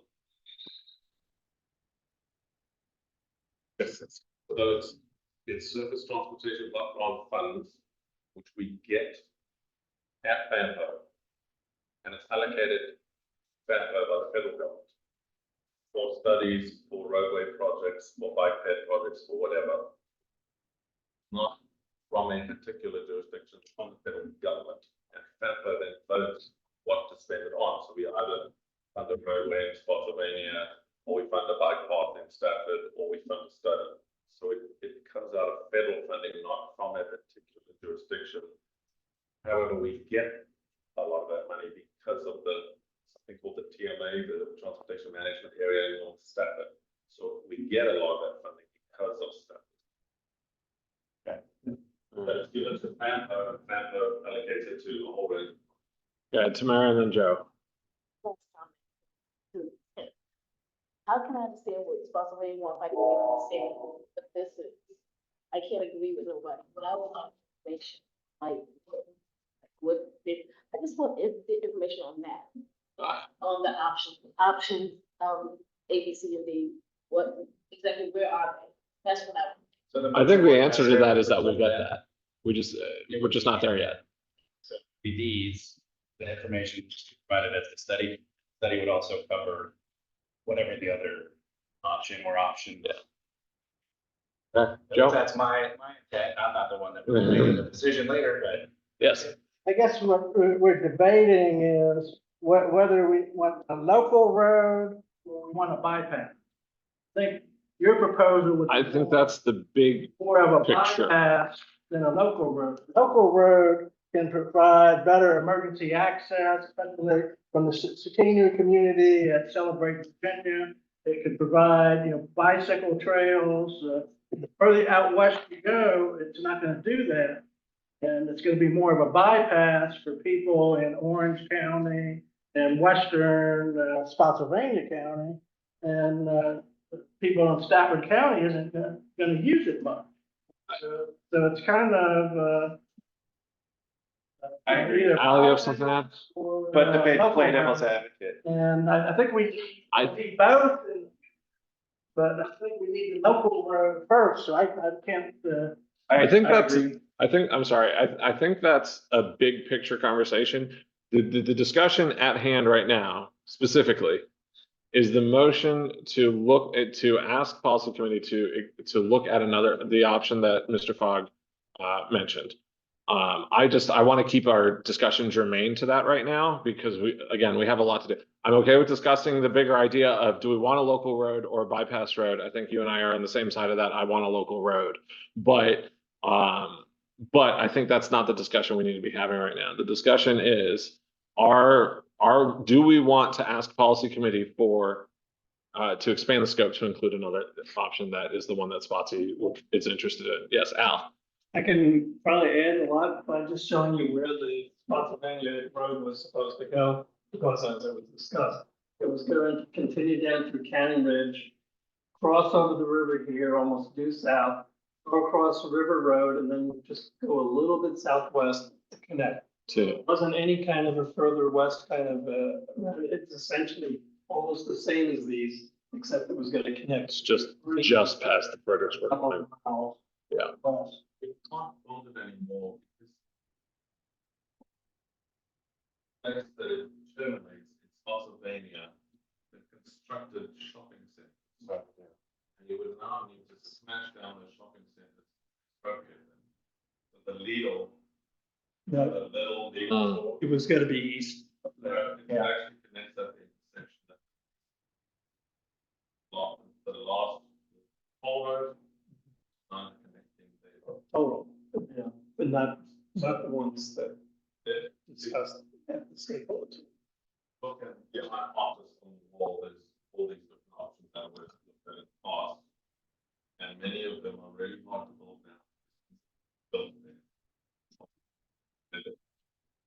Still a couple of locations left, but since in the last year, they put up 2 new emergency rooms there. They built several restaurants, and give them another 5 years and every place there will be covered.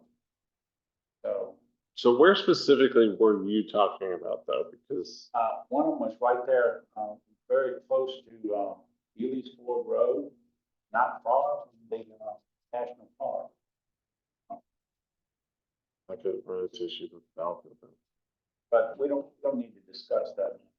Well, I think if that's the motion that we're. I disagree with him. I say Salem Church Road. Salem Church Road? If we're Identifying. and that's a possibility too. I think so, yes. Recommending that they expand the scope after discussing what's possible. Well, you made a motion, what do you want to say?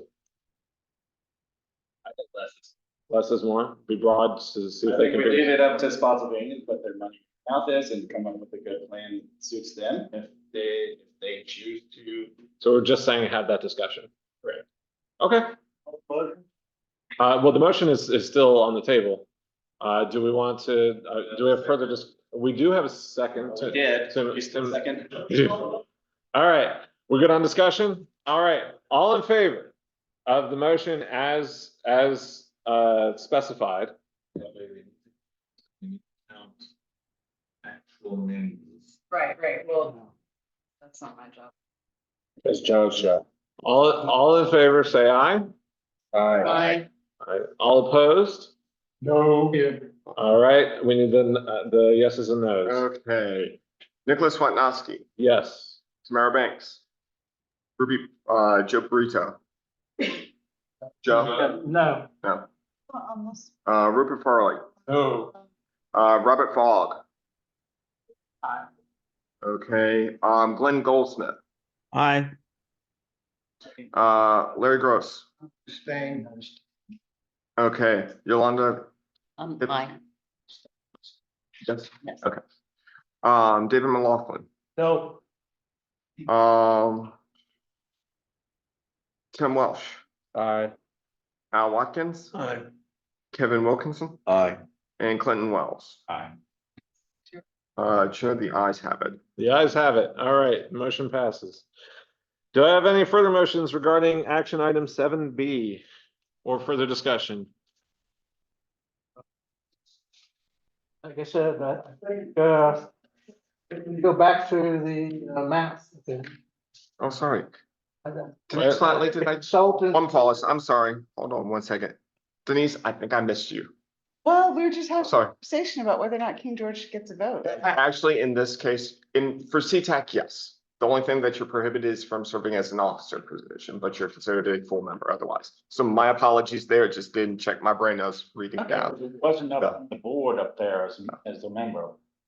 That was a separate thing. That was for policy committee. Yeah, Oh, okay, all right. okay. So, yes. So the ayes still Ayes have have it. So with that correct. All right, ayes thank still you. have it. So, Yes. I can, yes. but there are other committees who can't vote.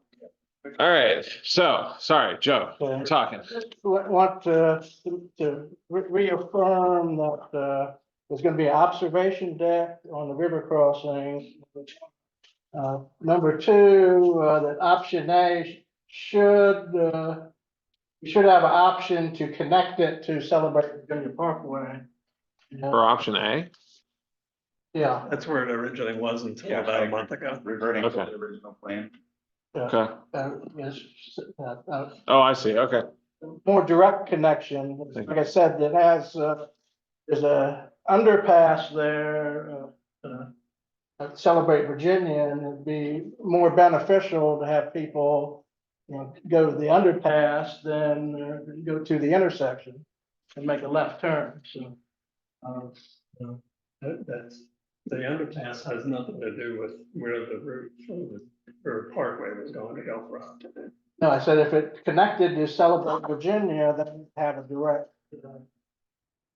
connection. And the way it's set up there, they'd have to get off, or they would be encouraged to use Commerce Parkway to go to Celebrate Virginia rather than use the intersection. Well, they're gonna use Commerce Parkway to get to any of these routes anyway, because they're gonna go from Plantation to Commerce. And then a D would cross it, or they would make a left-hand turn to No, go. they just use the underpass. It's a lot quicker. Or make that the throughway and then a right turn onto what is currently the other leg. I feel like we're getting a little in the weeds here. I think that Kinda option should be looked at a little bit better, especially when the traffic counts come out. That's the thing, we don't have the traffic count, so it's hard to We do have. really, judge the layout. And then, in option B, for C, I think D, because C goes through a development project, so option D they should look at a connection of Celebrate Virginia Parkway rather than going down Greenbank. But yes. So, just to help you speed up your meeting, the comment period is right now. And there are two ways for you to comment. One is for you individually to either email us your thoughts or to take the survey. Or thirdly, what you all are here for, to make a joint recommendation. So if you wish to recommend some of those things, go ahead and do it. And then you can vote to support it or not. So all we've recommended so far is increasing the scope. Does anyone want to make further recommendations and have a motion to that effect? But increase this scope to those three projects I outlined. First, there's observation deck. Second, that option A should be looked at better to connect with Celebrate Virginia Parkway. And third is option D should be looked at to connect to Celebrate Virginia. So you're making a motion to this effect? to those, 3 points. Okay, all combined. Do we have a second on that motion? Can I get clarification on what the first one, the First is the observation deck on the bridge. observation? Okay. Second is connecting option A to Celebrate Virginia. And I'm sorry, third was option D. What was that? Option D, where it comes real close to Celebrate Virginia. Just connected Look to, at Connecting that. okay, instead of going Down Green. okay. Can you clarify what you mean by observation deck, since they were already talking about potentially bike lanes on the bridge? Just wanna make- Observation deck, just like they have on Chatham Bridge. It's the same thing. So, multi-use lane, side lane. Yeah, for bicycles and pedestrians. No.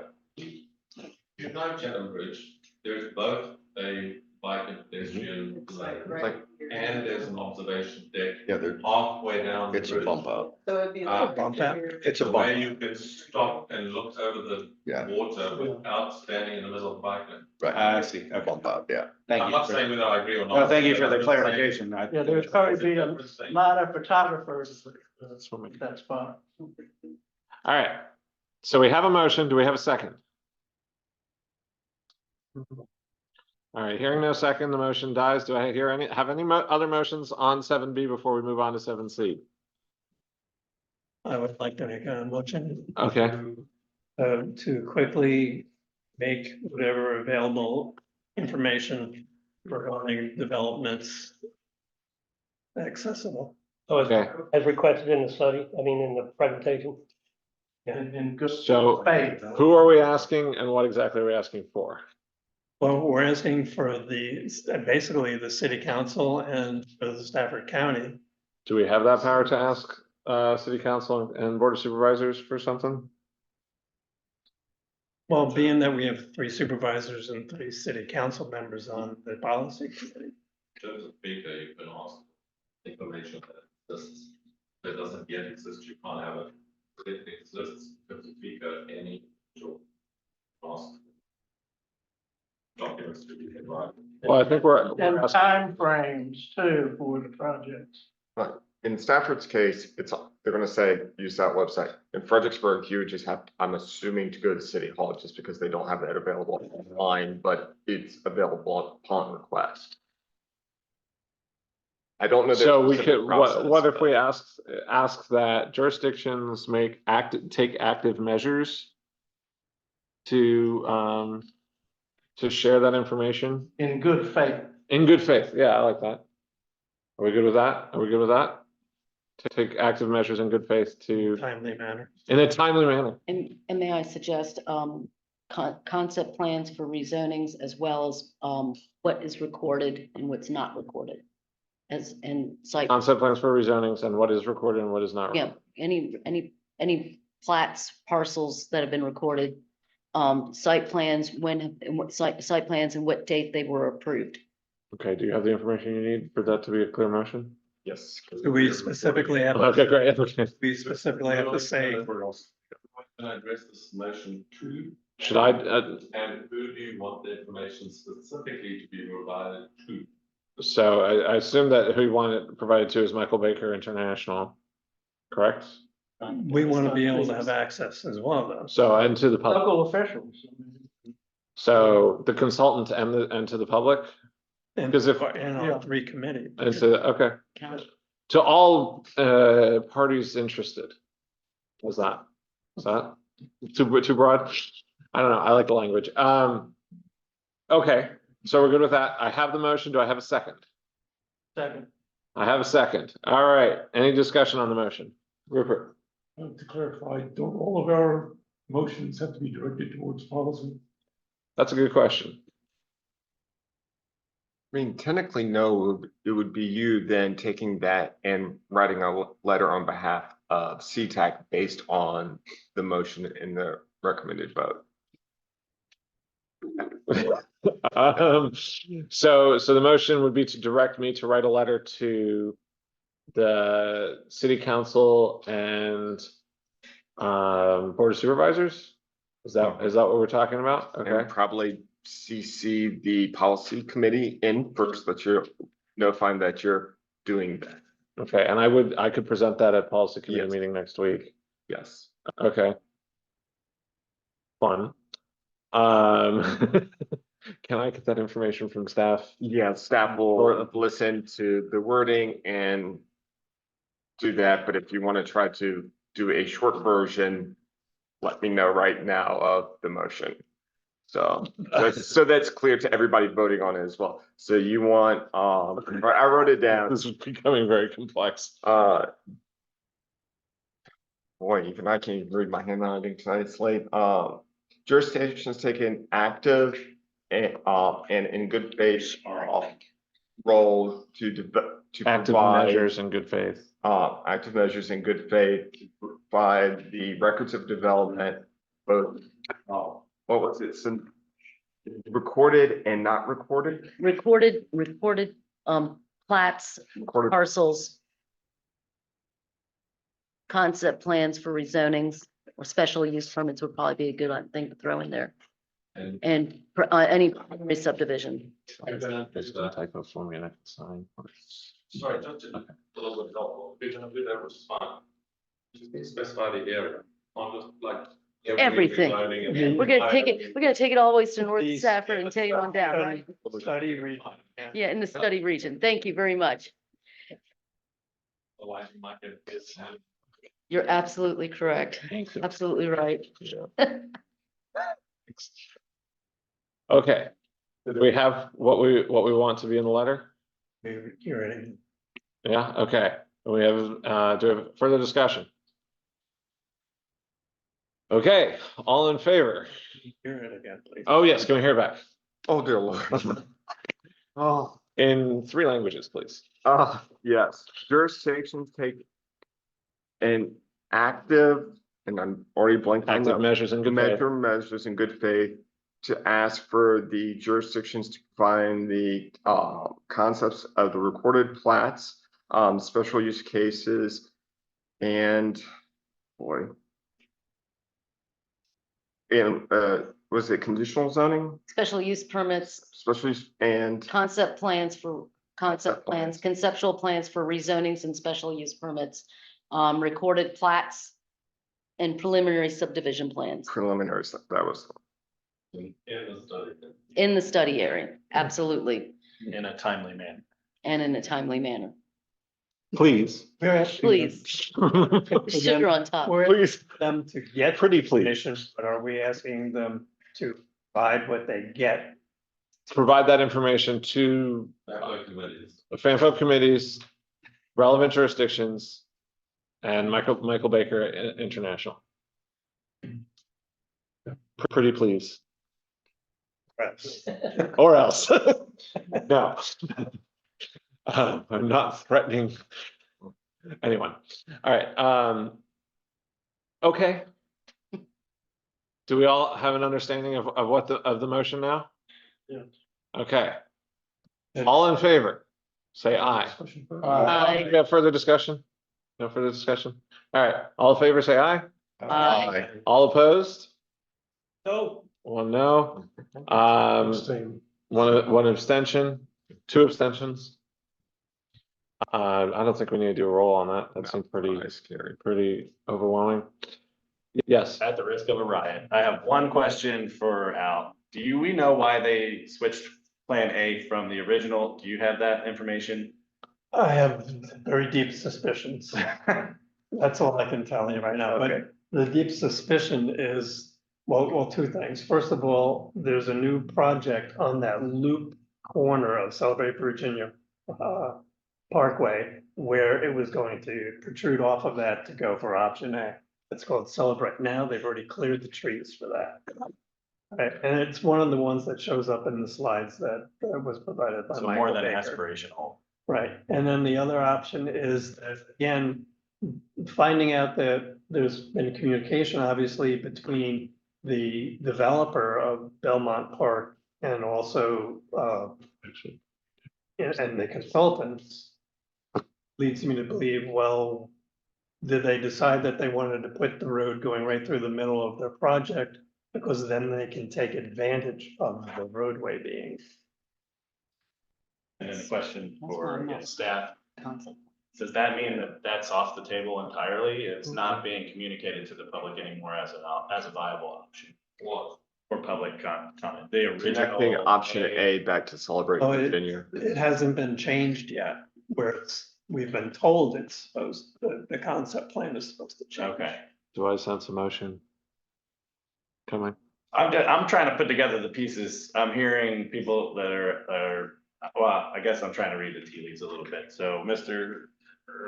Joe is looking for a connection to Celebrate Virginia, which already existed under the original plan. Ms. Denise was looking for something that is further out on 17, which if you make it a flyover with no offshoots as it comes across the river, even though it crosses the river close to 95, the traffic pattern impact is going to be further along 17 north.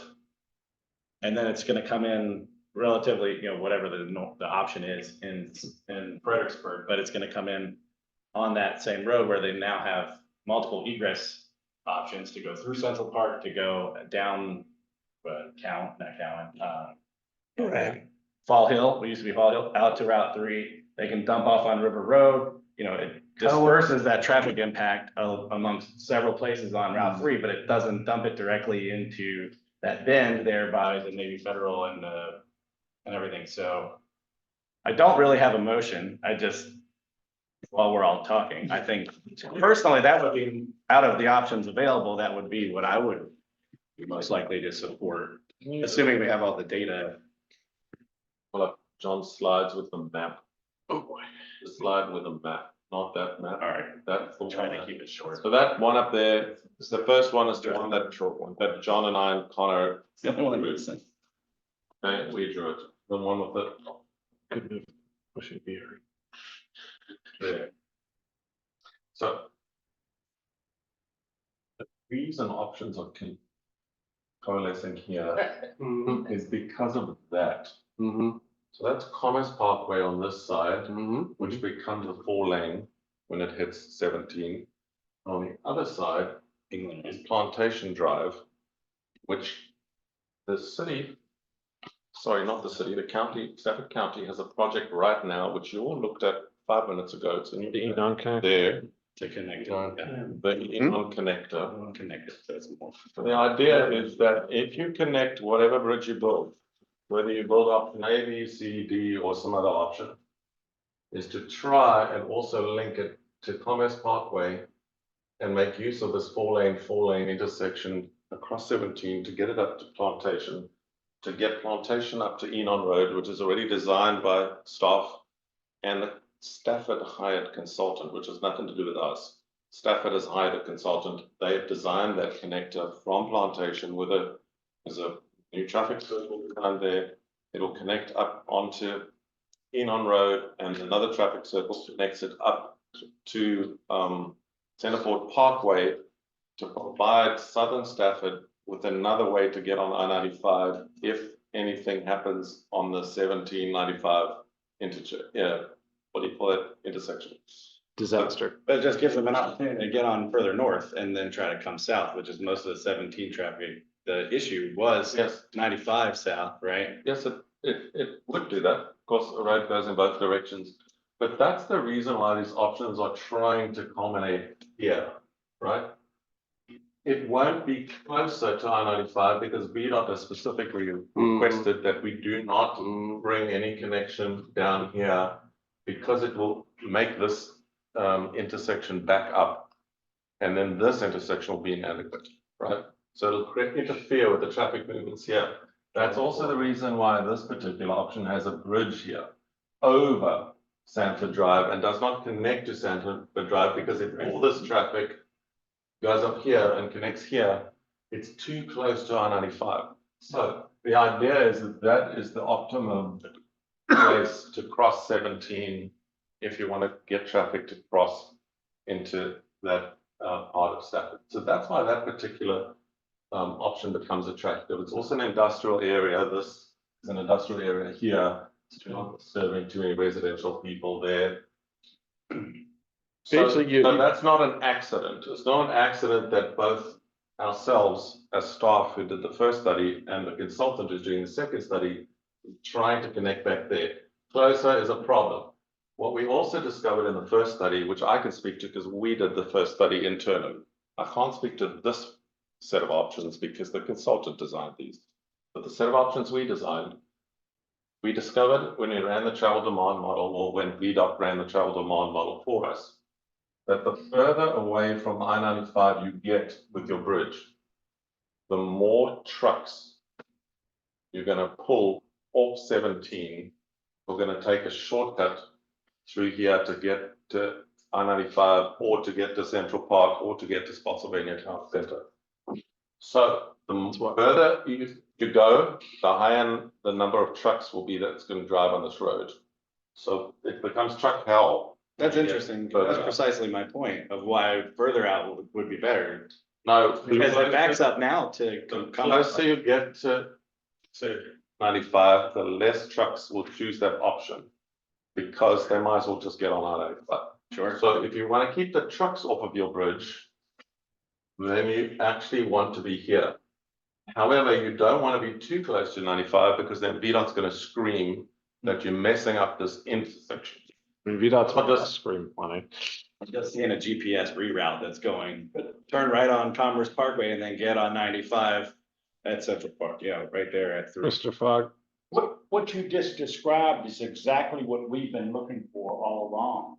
Is from Centerport Parkway right down through there, coming down there, and what he just said about going out further west is coming across there, because coming across there where you said at Plantation Drive and all, the trucks, if you go out further west where we want to connect to Route 3, the trucks won't want to do that. No, it's Actually, the opposite opposite. of what you just said. No, Yes. no. The If travel- you Go further west, travel- why would they want to go? Travel further demand west? model's already proven that.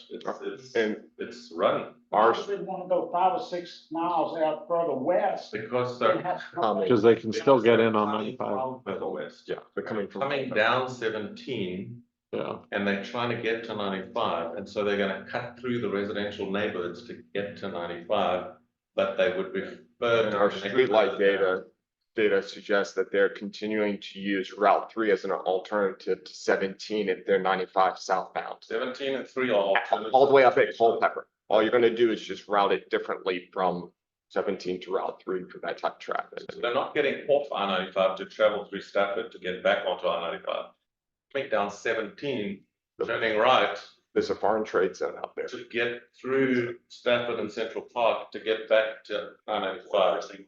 They're not coming from I-95 to get off 95 and get back on I-95. Considering I live on 17. That's a travel demand model. I know. Al, I just wanna, I understand what you said, and I looked at all that too, but the only thing I'm saying, if a truck is going to not use 95, where are they getting off instead to go use the other bridge that we're intending to build? They're gonna use Commerce Parkway, right? Right? So whether or not they're going to use A, B, C, D, or whatever, this is where they're going to get off, correct?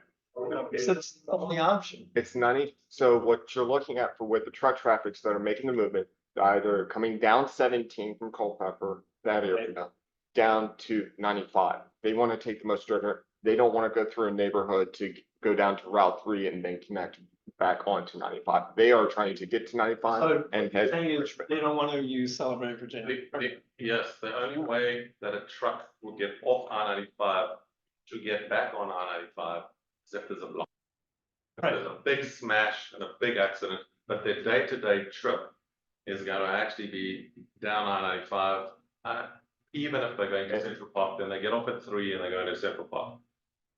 The truck traffic that is going to get onto this bridge is going to be the truck traffic coming from the west down 17 and then cuts through as a shortcut and gets back on I-95 to go further on. The reason we know this is for 2 reasons. The one is we ran the travel demand model, and every bridge option you build further out attracts more truck traffic than the options closer to I-95. Each one is worse than the one before it. The second reason we know that is because we ran Commerce on home because his presentation's finished, but Connor ran the travel demand model, sorry. Actually, I did that one. You did that? Yeah, I did. So we ran the streetlight program. Now, again, it's not our opinion. The streetlight is an origin destination tool. It says where the truck's coming from and where are they going to. And we ran that model to actually talk about the traffic on I-95. We weren't actually doing it for In this Route study.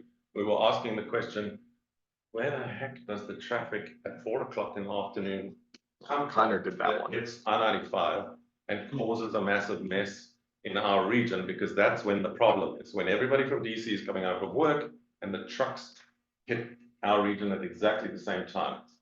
And when you run that streetlight data research, it tells you where the trucks are coming from. And they're coming from Pennsylvania, and they're coming from out west. So when they're coming from out west and all that jazz, their obvious route is down 17, and the streetlight data shows up the percentage that comes down 17 to get to I-95. And it appears that is going to jump on this bridge. However, the closer you get to 95, the less of that traffic, according to the travel demand model, actually uses this option as a wrap run to get back to, they're trying to get to I-95, they're not trying to get to Spotsylvania.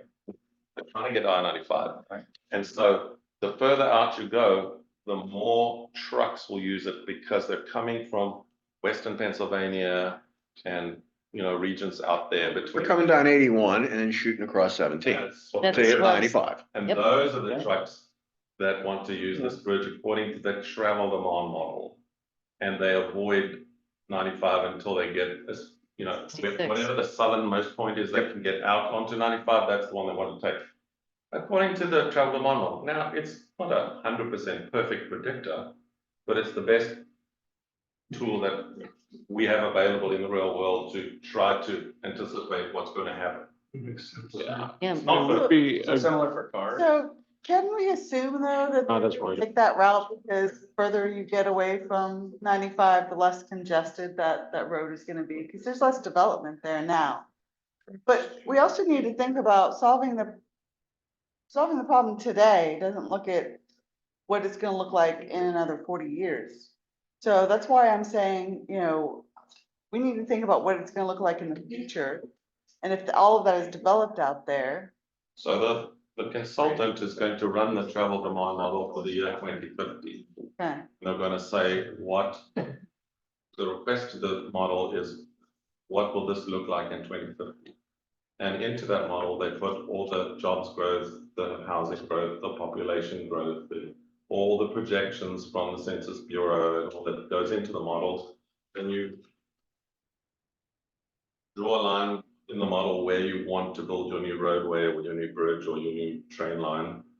And then you run the model and it produces outputs which tell you the likely traffic pattern in the year 2050. So they will, we're not there yet, but they will be able to tell us in a couple of months what the result is of that. So they're going to run it again to tell you the answer to that question.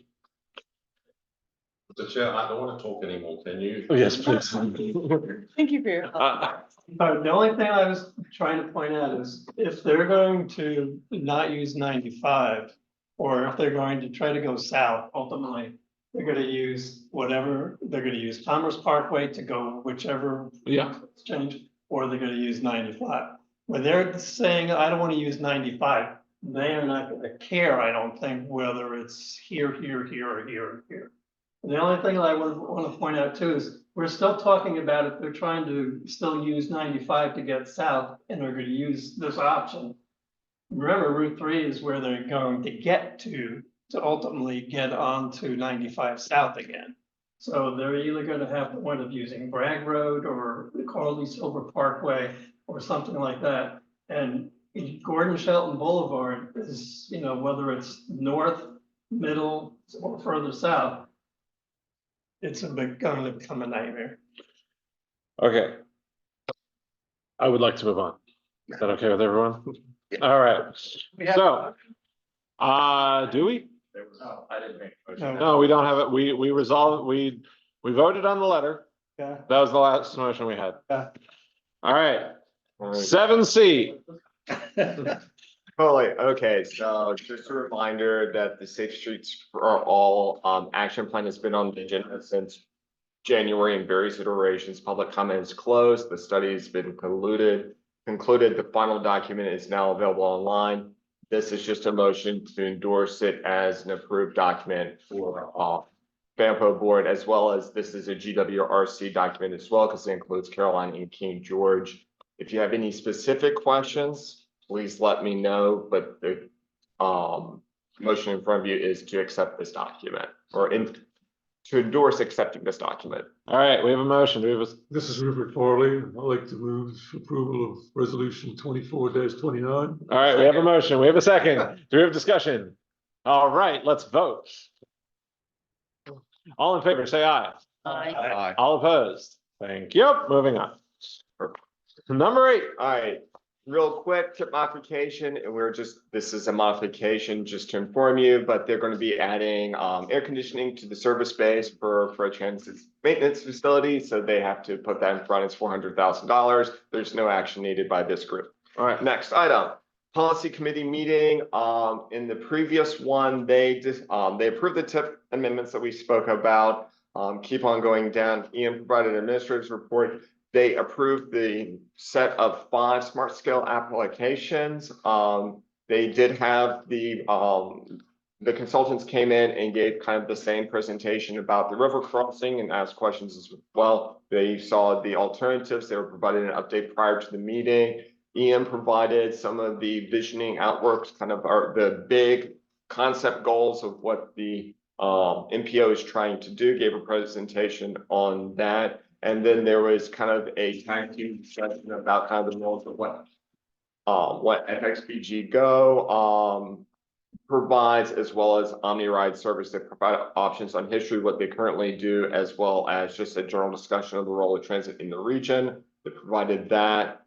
They provided a reminder of the RTA subcommittee coming up. They had the data for the SS4A survey, as well as the future grant application timeline. Because we've done our study, now we can go for implementation grants.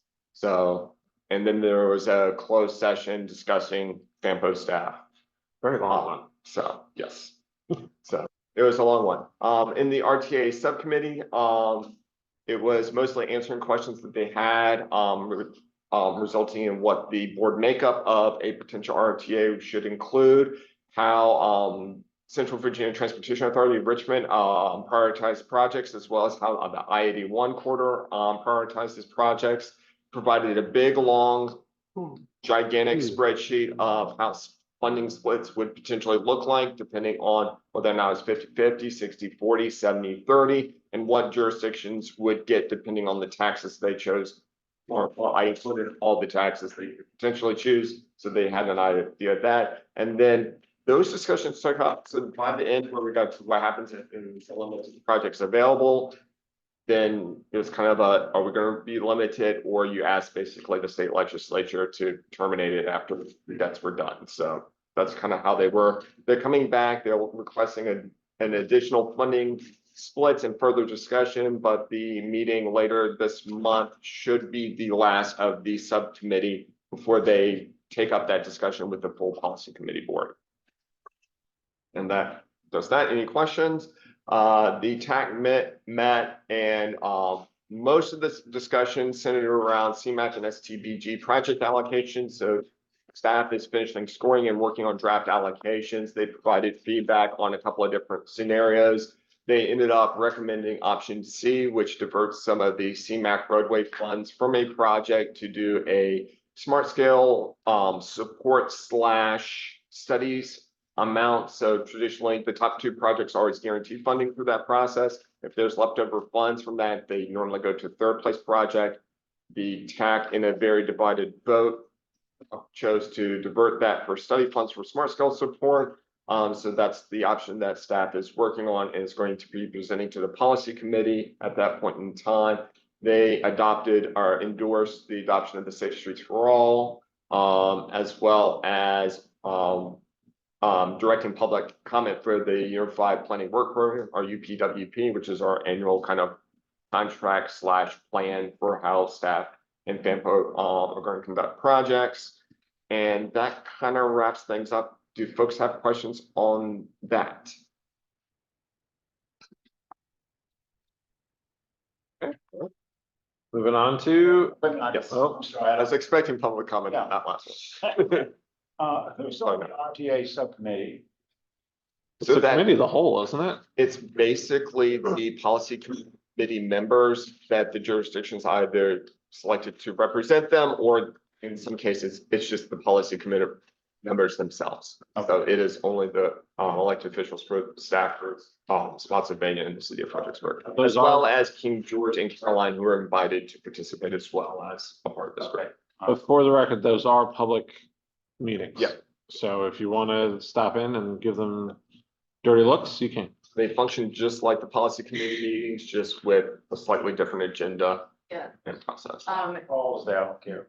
That information is on the policy committee. Sure, it is. So the next subcommittee meeting is right below where you would find the next policy committee meeting, but it's also down here. So this is what shows up, but you have to click right here to find the RTAs. So if you want to watch the video recordings, feel free. They're often over 3 hours long. That's what I usually spend my time doing. All right, we're good on that? All right, moving on to member reports, public outreach and acknowledgement. Do we have anything? Couple of things. I guess, we don't have anybody here from VDOT. No. Not tonight. Linda is sick and they don't have us extra You rent. know, all the, construction barrels and, work done at Route 17 near the interchange is really causing backups. Yep. And there's a lot of potholes in that area. So just, Something really needs to be done. If they can speed that up and get those barrels out of there and get that third lane opened, it would really help out. But they also shifted the lanes without any sort of signage that tells you that, which is kind of annoying. Because it used to be going northbound, it used to be that when you're going under the bridge, there's 3 lanes, they closed one.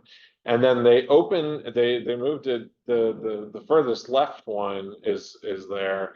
And so now if you go to the far right one, going under the bridge, you're now in a turn lane, which is annoying. Yeah. Basically fix it. Let's just tell. Driven there also. also, I've been around for a while. I was on, FAMPO TAG, Environmental History Committee. So I researched the studies, not only the outer connector study, but also the study that was done in 2013. I have some links to it and some copies of the traffic counts that would come in handy if anybody wants to email me. I can send them the links to the studies and the traffic counts if they want to see it. My email address is JS Brito, BRITO @AOL.com. If anybody wants that information, I can send it to them. All right, do we have any further comments? Yes. Yeah.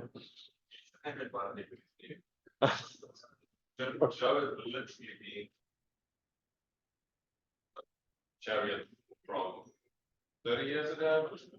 Yes, 25 years ago. 25 years ago. So every one of those interventions is supported, opposed, argued about, trying to get on really great information.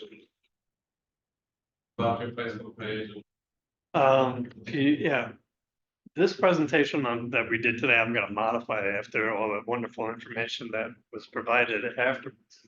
But yet I have, like, tomorrow, especially all the information about all the 4 different options and stuff like that on Stafford's Southern Gateway, which is essentially where the region is, what it's called. That's a Facebook page. If you do search for Stafford Southern Gateway, there's an awful lot of stuff that's there on the river crossing and also on the Belmont Park project. It is there. I followed that page. That's the helpful information. So staff or something. She would open it up so people can. Always trying. Anybody can see it. Yeah, but can't post on it. I got so many things I could post. Yeah, it's on Facebook. Yeah, but you have enough pages you post on. All right, so, any other public outreach and acknowledgement? I just have correspondence from VDOT about their 6-year improvement program and public meetings. So that's available. Okay. As well. All right. Public comment, do we have public comment now that? Oh, okay, we've lost some people anyway, so. Future agenda items, do we need to discuss that? So we have invited VRE to give a presentation in June. So Nick will, Ruiz will actually be providing that with some of the recent efforts VRE has been taking. I think they've been updating to everyone. And then we also have VDOT potentially coming in. I have them slated as August. Is there a particular request or item that you would like for them to speak on? Otherwise, 17. When's it gonna be done and is it gonna be okay? By the end of May, it's supposed to be done. Yeah, well, so they're coming in August, so yeah, they'll probably have a chance to talk about it. well, let me know what you want there. And thank them. Appropriate to speak about the where 95. Be around 126. They can, although I would probably direct you to Paul, probably be the most up to date on for that one. Follow that work. I mean, they would be involved, but he's pretty on top of that one.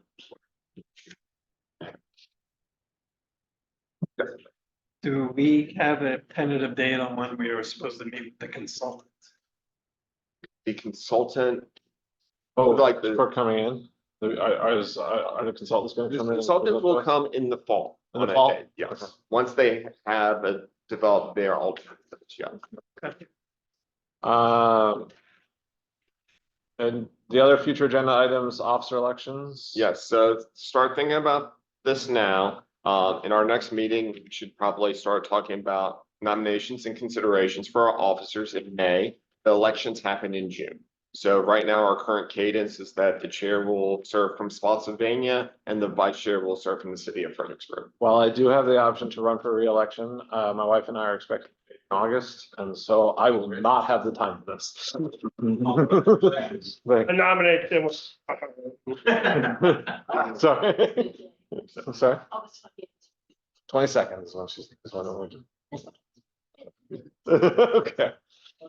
Another thing I have is an announcement. I'm gonna have a booth at Earth Day that's proposing a park at the Cannon Ridge Golf Course with a trail system that goes along the river and also to the waterfall. So if anybody wants to stop by my booth at Earth Day, I'm registered under reserve staff. All right. So let's be thinking about those nominations. Do I have a motion to adjourn? Do I have a second? Second. All in favor? Aye. All opposed, go home.